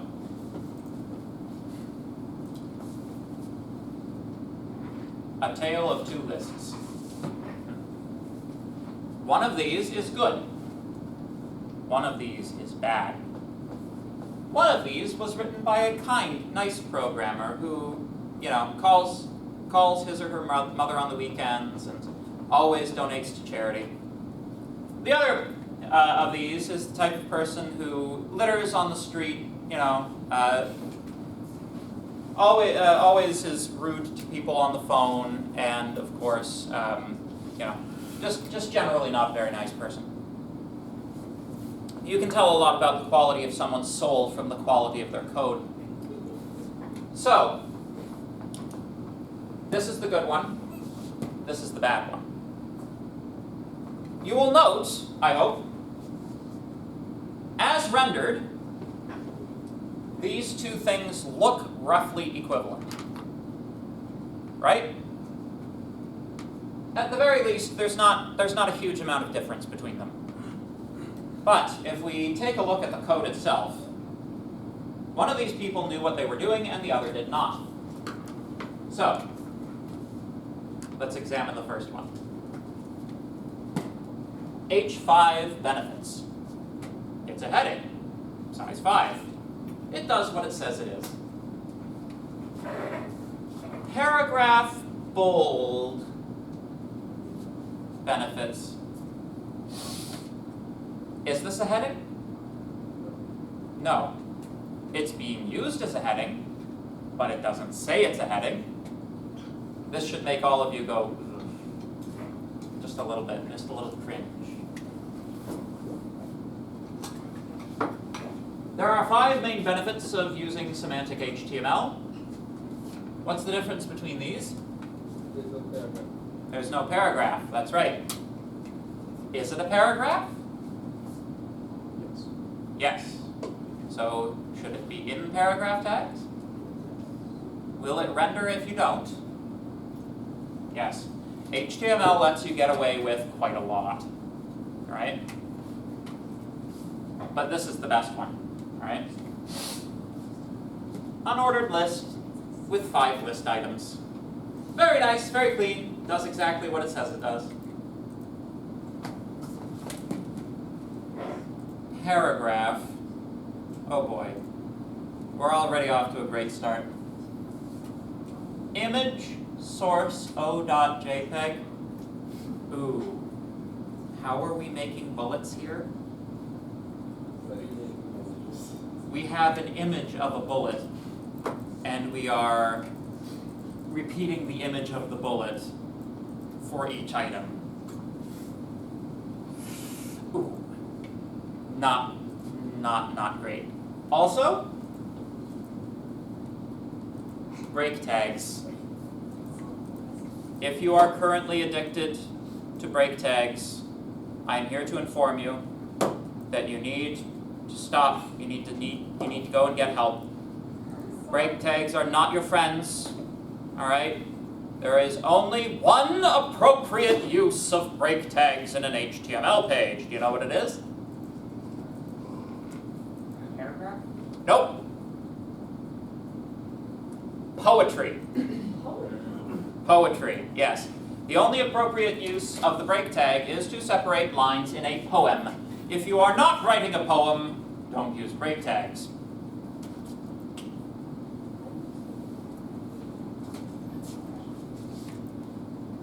Terrible. Bad. Very ugly. No alt tags. But no alt tags either, it's true. That's true. Not only are these images being used as bullets, but, you know, the visually impaired can't even tell, you know? They're also just called o.jpeg. They don't even have like a what they're actually meant to be. Yes. That could mean anything, you know? Good grief. So, okay, I think we all agree that this is, at the very least, deeply suboptimal, right? But let me explain for a moment why this is a terrible idea once you start writing JavaScript, all right?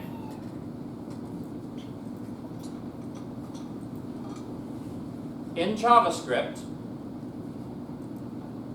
as in all programming languages, you are drawing your input from someplace and you are you're putting your output in someplace, right?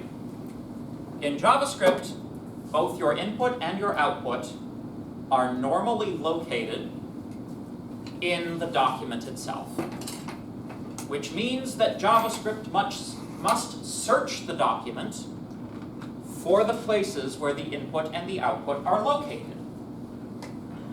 Which of these is easier to search?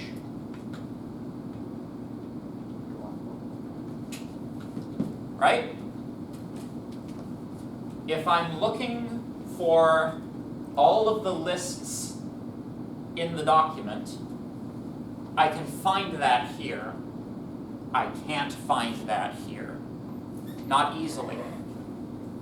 Like, the actual procedure for this, right? Let's say I wanted to apply a CSS style to all list items in JavaScript. Something you should do with CSS, but let's say we wanted to do it in JavaScript, right? That's the other thing, is this screws up the CSS, right? Here, document.query selector list item, li. Here, document.query selector image, then image, for each image dot a parent. The parent will be the paragraph, and then you have to apply the styling globally to the paragraph, we think. And that's assuming that the person has consistently made the paragraph like a list, which, you know, if this is what we're dealing with, that might not even be the case, right? Like, there could be non-list related things inside of this, right? So, the basic problem, right? There are a lot of assumptions in this code about what's supposed to be doing what, right? In order to work with this code, the JavaScript needs to also include that set of assumptions, and that gets difficult to program. This, you don't have to make any assumptions about what these elements are supposed to be. They just are what they say they are. It's much simpler. Added complication. Very often, the person who writes this and the person who writes the JavaScript are different people, right?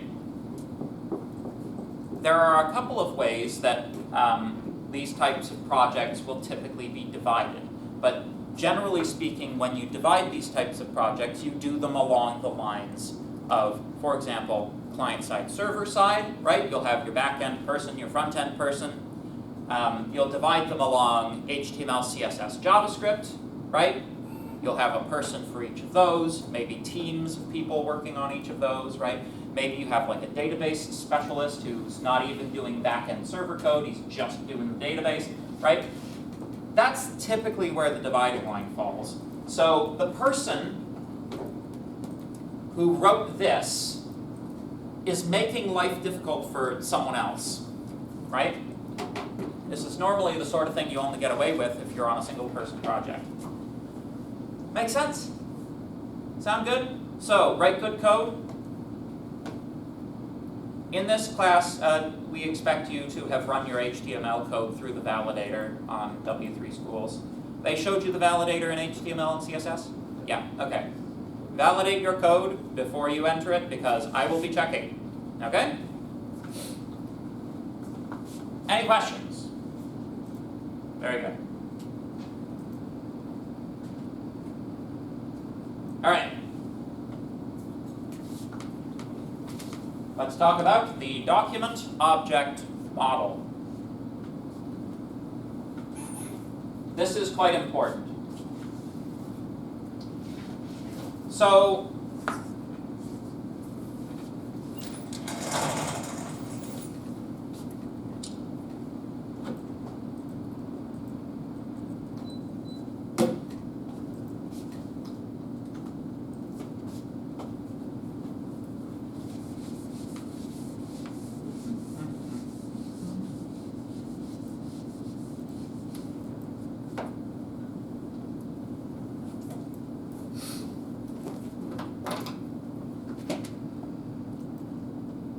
a few minutes ago, I said that JavaScript considers the document to be both the input and the output of JavaScript scripts, right? Well, here's a question. When the browser receives the document from the server, what is the nature of that document? How is it encoded?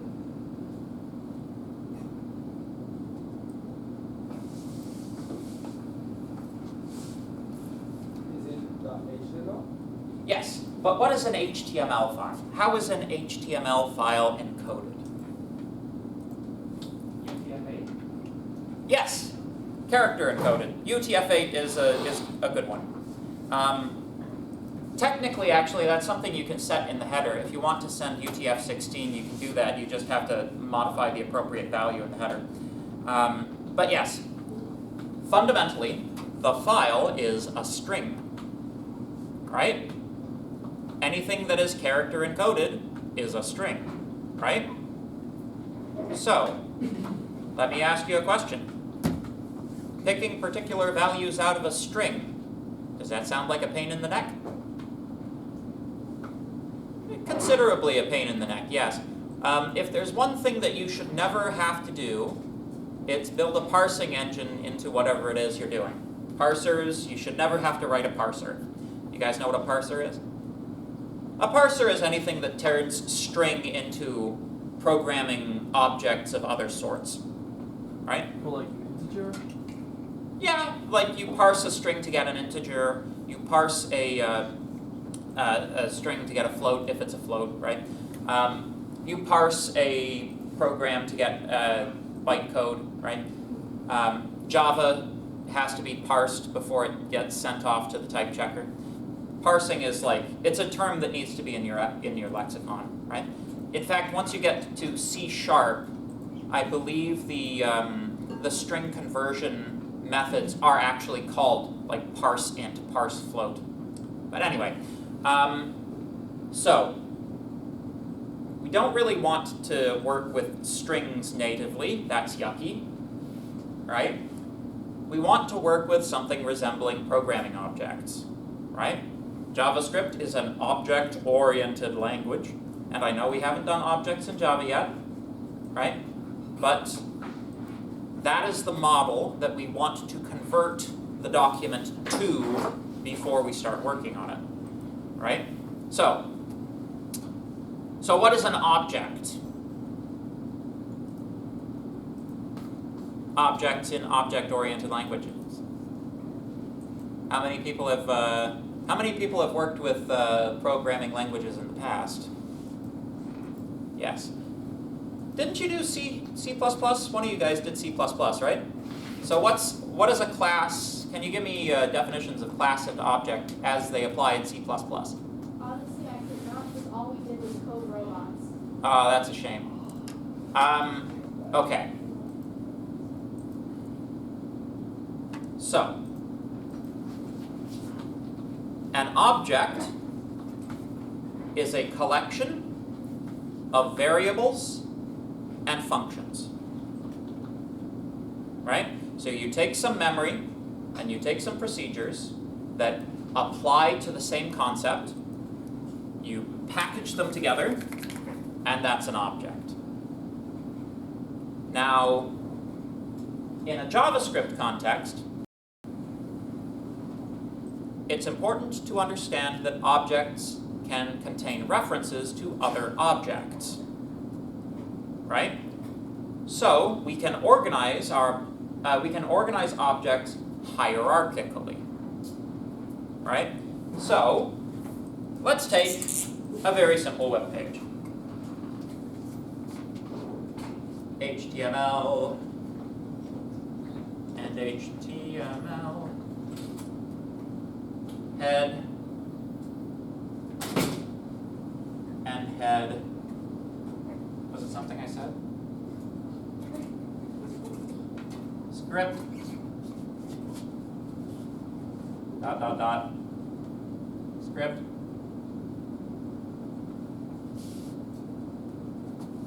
H1. Title. And H1. So, HTML code is already hierarchical, right? We already think of tags as being inside of other tags, right? But in the case of HTML, we kind of think of it as like a containing relationship, right? The HTML tag contains a head and a heading one. A body? Normally, yeah, but like I'm just, this is just a little quick example, right? I don't want it to be too detailed. We want to keep on topic. So,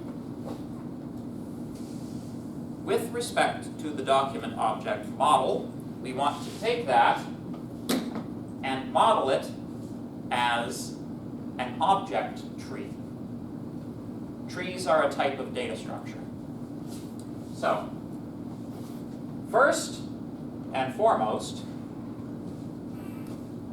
the root of the tree, the first node in JavaScript is a thing called document. You're going to see a lot of methods that start document dot. These are all operations over the document object model. You had a question? No, that's all right. Okay. So document is like everything in the source code.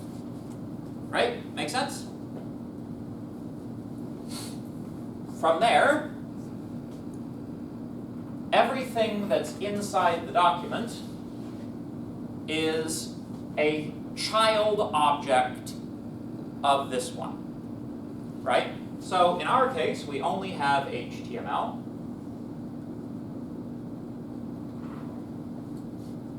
HTML has two sub-objects. What are they? Head and H1. H1. Head has a script.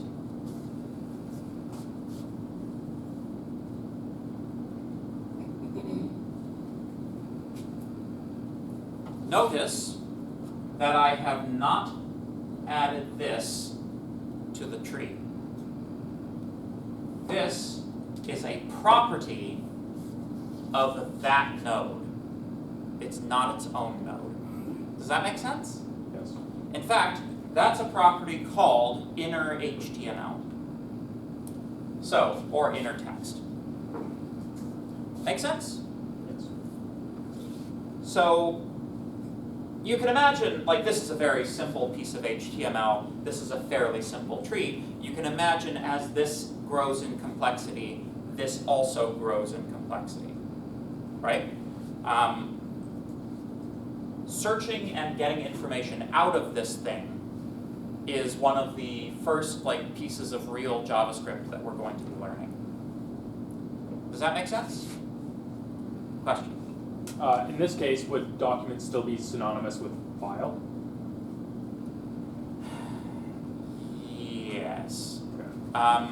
So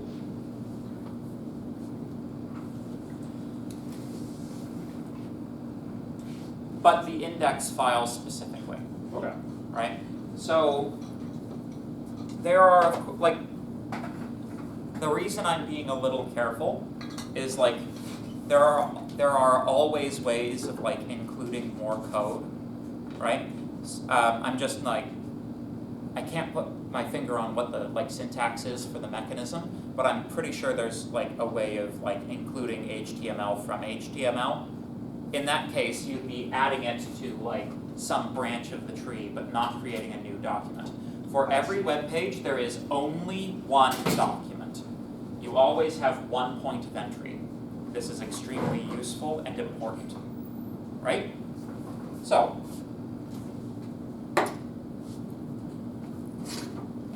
this is a very simple example of a data structure called a tree.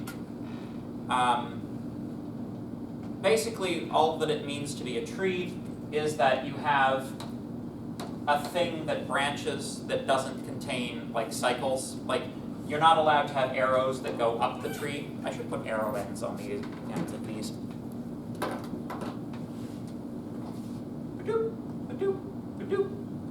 It actually doesn't matter if you put the arrows one way or the other.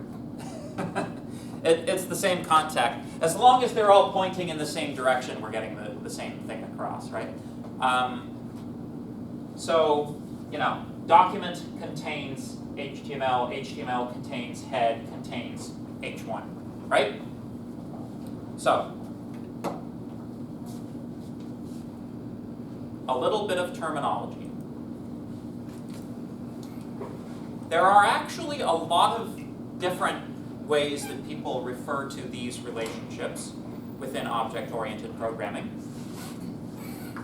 The most common one is to call, in this relationship, head the child, HTML the parent, right? Head and H1 are child nodes of HTML, and in fact, in JavaScript, you can access these through an array called children, right? Make sense? That's most of what, like, we don't really need much nomenclature aside from that.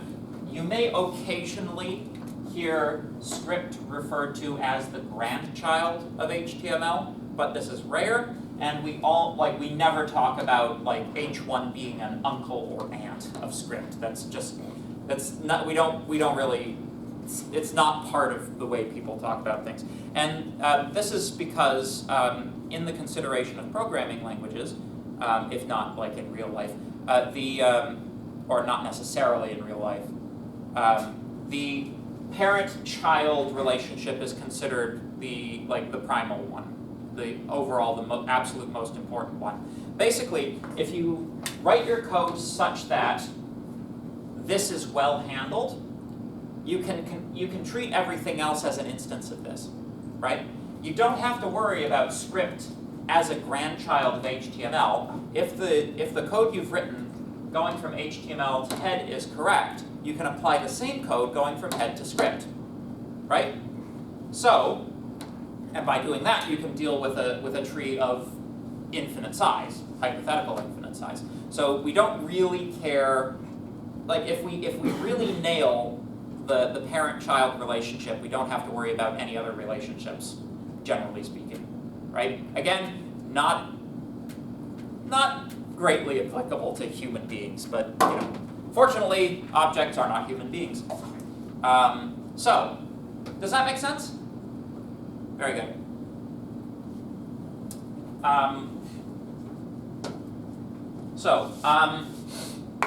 A thing that I always like to do in the first class is to give you the hello world in whatever language we're going to be studying. So, you guys want to do a little JavaScript? I mean, I can keep talking about HTML if you prefer. No? There we go. A thing that you'll find with me as a lecturer is, like, I pull my energy from the crowd. If you guys are like low energy, I'll also be low energy. It's just the nature of me. So, JavaScript. JavaScript is an interpreted language. This means that when you take JavaScript code and you execute it, it's not running bare metal on the operating system. It's being executed by a secondary software process. That is the interpreter.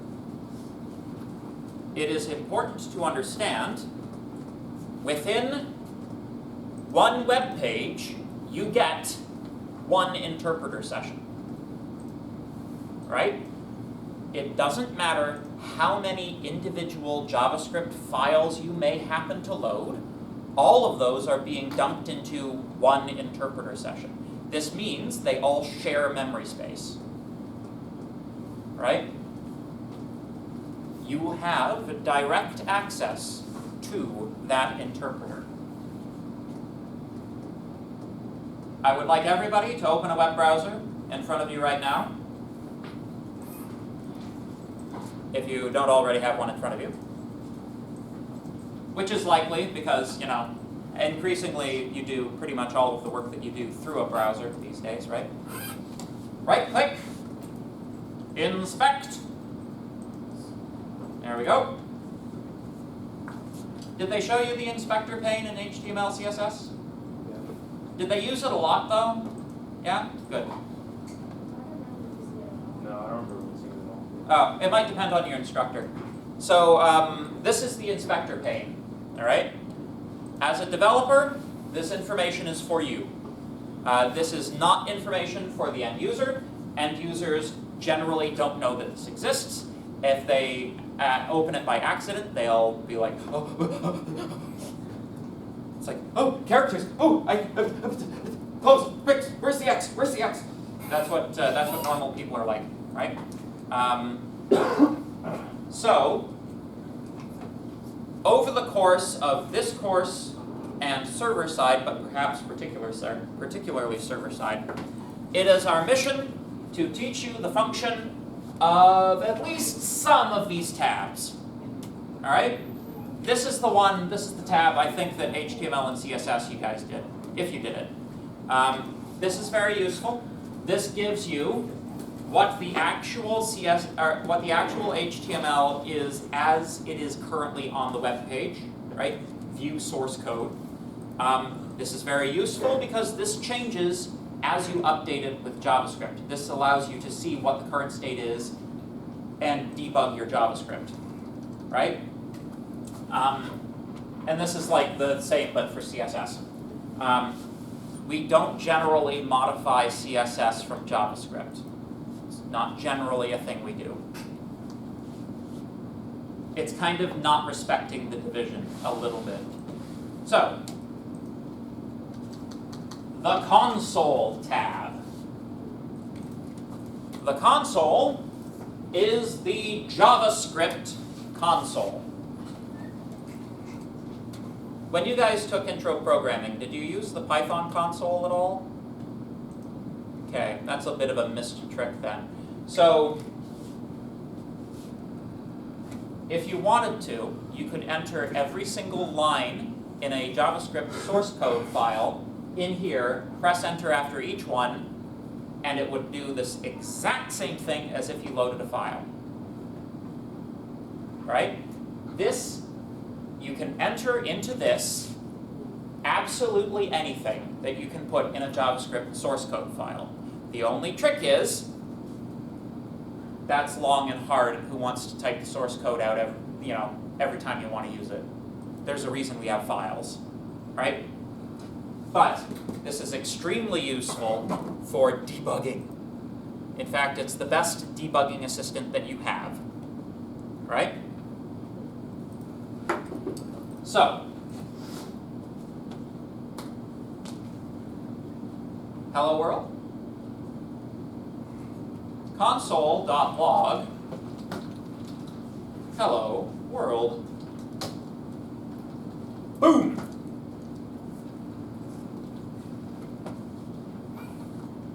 there are 3 hello worlds in JavaScript. This is the first.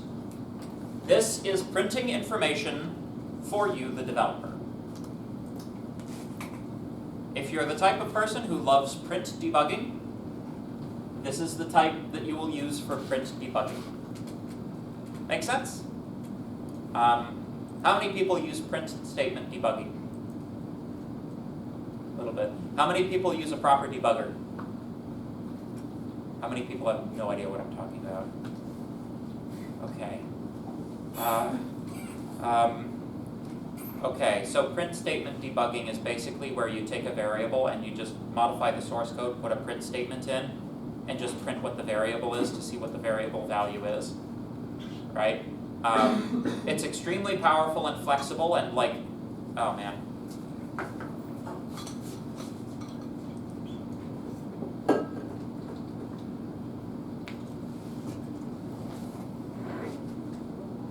Yeah, there are memes about it.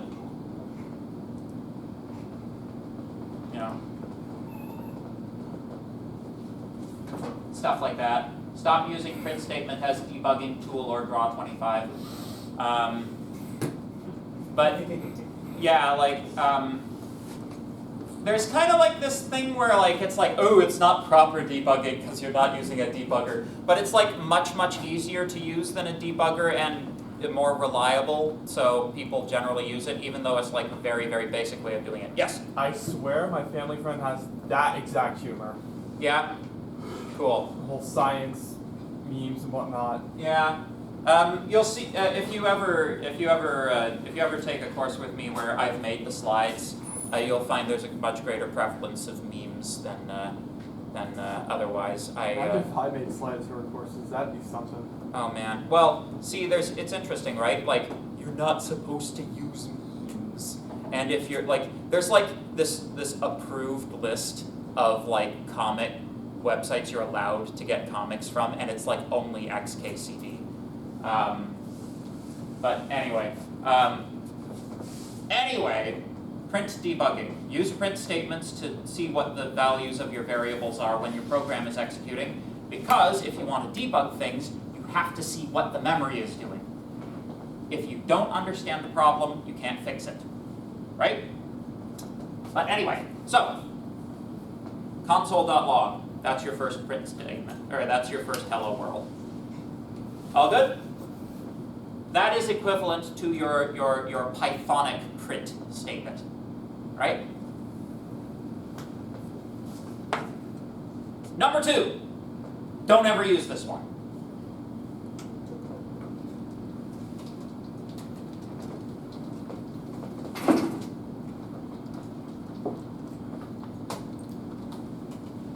Alert boxes.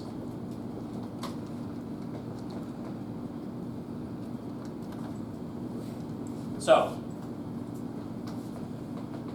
alert boxes are terrible user interface design. These things actually pause everything in the web page until you click OK. Like JavaScript is currently, like the engine is turned off until you click OK. All right? This is bad. Don't do it. It's not the 90s anymore. These are no longer acceptable. Okay? These were only marginally acceptable in the 90s. The only instance of this which is like semi-tolerable is when a form, like you've not filled everything out on a form and the form tells you what you didn't fill out as an alert box. But generally, even that, it would be better if it were embedded in the page somehow. Right? Yes? Don't they use this when you need to fill up some like password or something? Like for example, to log in on CX Unix? Ah, see, I'm glad you brought that up. There's a difference though, right? Some of those are spawned in by the browser itself. We have no control over those.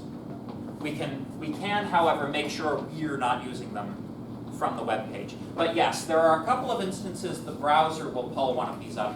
One is to log into CS Unix. The other is if you're resubmitting post data. Right? Yes? Is this the same as when you're like in Google Yeah, a similar kind of category. Oh, Yeah. okay. And you should always say no, by the way. Yeah. Yeah, similar category, right? But that, again, is being spawned by the browser, not by us, Yeah. right? You should never, ever, for never, ever do this for us, for our purposes. Now, one of the things that the infernal chatbot likes to do is to sprinkle these things about. All right? So, if I have any doubts as to whether or not you did your own work, that's one of my telltale signs. Okay? Don't use them, they're bad. And if any of you are under the delusion that the chatbot is some kind of infallible oracle of truth, I would very much like to tell you otherwise. The chatbot makes mistakes. It does bad things. You should not confuse it for a truth-telling seer. All right? It's not a fortune teller. It doesn't have access to the universe. It is not a god. It is just random people's musings on the internet that's been smushed up together and presented to you. That's all it is. Okay? In particular, chat output gets quite bad when anything having to do with security comes up. Like, it's really bad at writing secure code. This doesn't really come up in this course. This will come up in server side because basically there's no such thing as security on the client side. But certainly security is a problem for the server. In server side, the tagline is never trust the client, right? This is the part where we learn how to program the client. So, you know, there are no assurances of security on this side. So we can't really do much. But, you know, we can still try to, you know, take our mallets and play whack-a-mole with any of these bad UI things. Anyway, so that's your second hello world. Please don't use it. You'll see this around, though. Actually, this is kind of a fun one, because if anybody has a significant other, you can just, if they leave their web browser open, you can go in and do this.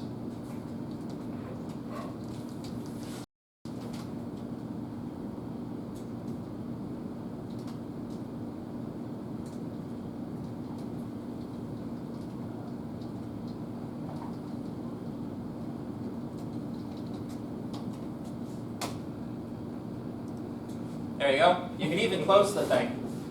And then it looks like the internet knows.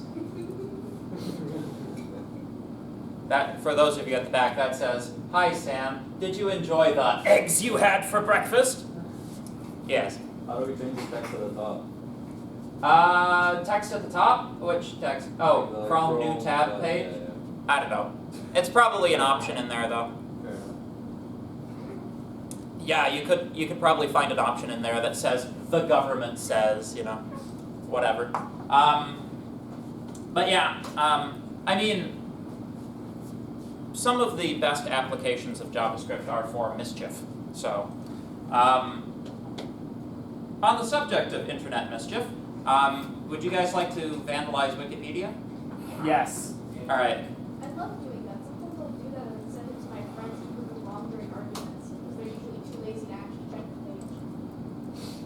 page. Okay, so, oh man, can we please have something else as a article of the day? That one, Yeah, chairs. chairs. Yay. Yeah. So, Wikipedia. I must emphasize, when we modify things locally. We are not modifying things on the server. We are only modifying the memory as loaded on our machine in our browser, right? But we can still do fun stuff. So, this one gets a little bit complicated. I'm not expecting any of you to, like if you can't follow this, don't worry, we're going to be going over it again in a few weeks, right? But this is how you would do it. So, first things first,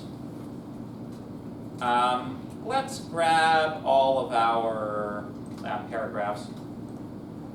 We need to use a method to grab a reference to every paragraph in the page.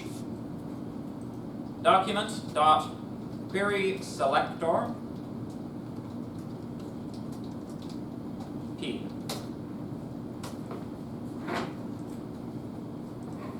I need to query selector all, actually. There we go. I now have a reference to every paragraph on the page. Now we need to loop over these references in classic fashion.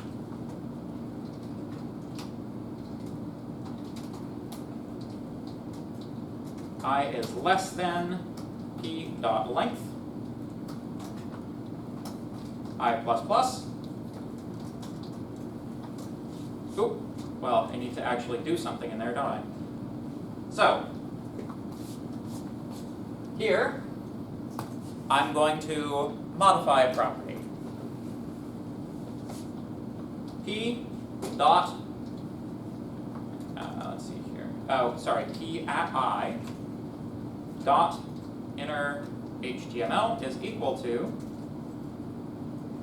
there you go, you see we are getting some stuff. It'll kind of show you a preview of what it's doing, which is occasionally helpful.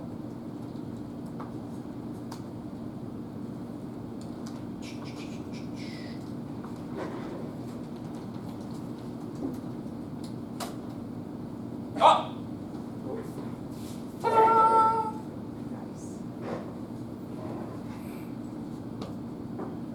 Not too bad, eh? Yeah. Okay. Now, do you want the fun one?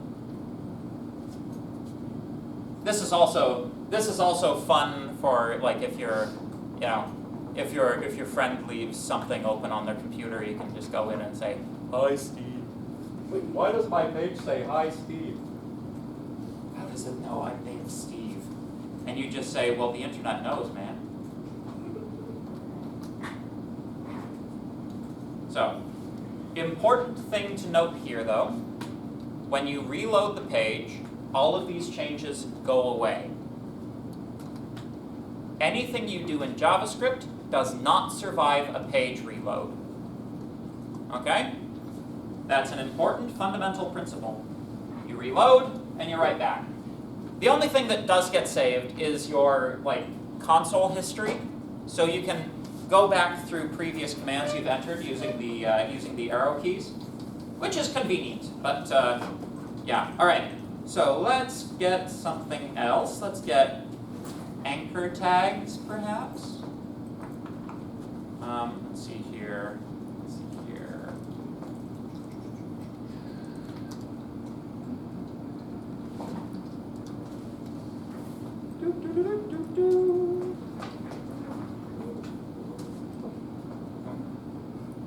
There we go. Gotta go. Oh, ads. Who put an ad on that? That's internet vandalism, that is.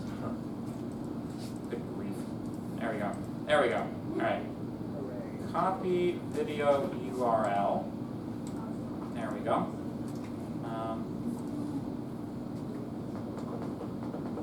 Instead of looping over P, let's loop over A. And rather than modifying inner HTML, which is the content of the thing, right? What's the attribute again for the link on a href? Yeah, href. There we go. Href is equal to that. Boink. Now, let's take a look. Oh, come on. Did it work? Doesn't seem to have worked. I don't think it did, because under let A equal document query selector, it says undefined. Oh, well, that's actually the this is going to sound stupid. That's the return value of the assignment operation. Welcome to JavaScript. But yeah, we should check to see that A actually has something in it. Oh yeah, I didn't use query selector all, so that's not actually a... There we go. Taking a look. Okay, now we've got every link in there. Very good. Now we just run that code once more. Boom! Take a look. Right click, open a new tab, and rickroll. There we go. Very good. So, amaze your friends, confuse your enemies. Yeah, again, the only thing about this is it all goes away when you reload the page. But you know, the reason that I show this to you, right? Everything in this page is in your direct control with JavaScript, right? There's nothing about that page that you can't modify. You have access to the whole thing. Make sense? Very good. Any questions? Okay, well, I think we've done enough damage for today. Thank you very much for your time and attention, folks. And we'll see you next week. I'll see you soon. Yeah, true. If I don't see you for Java first. Yeah. Yeah.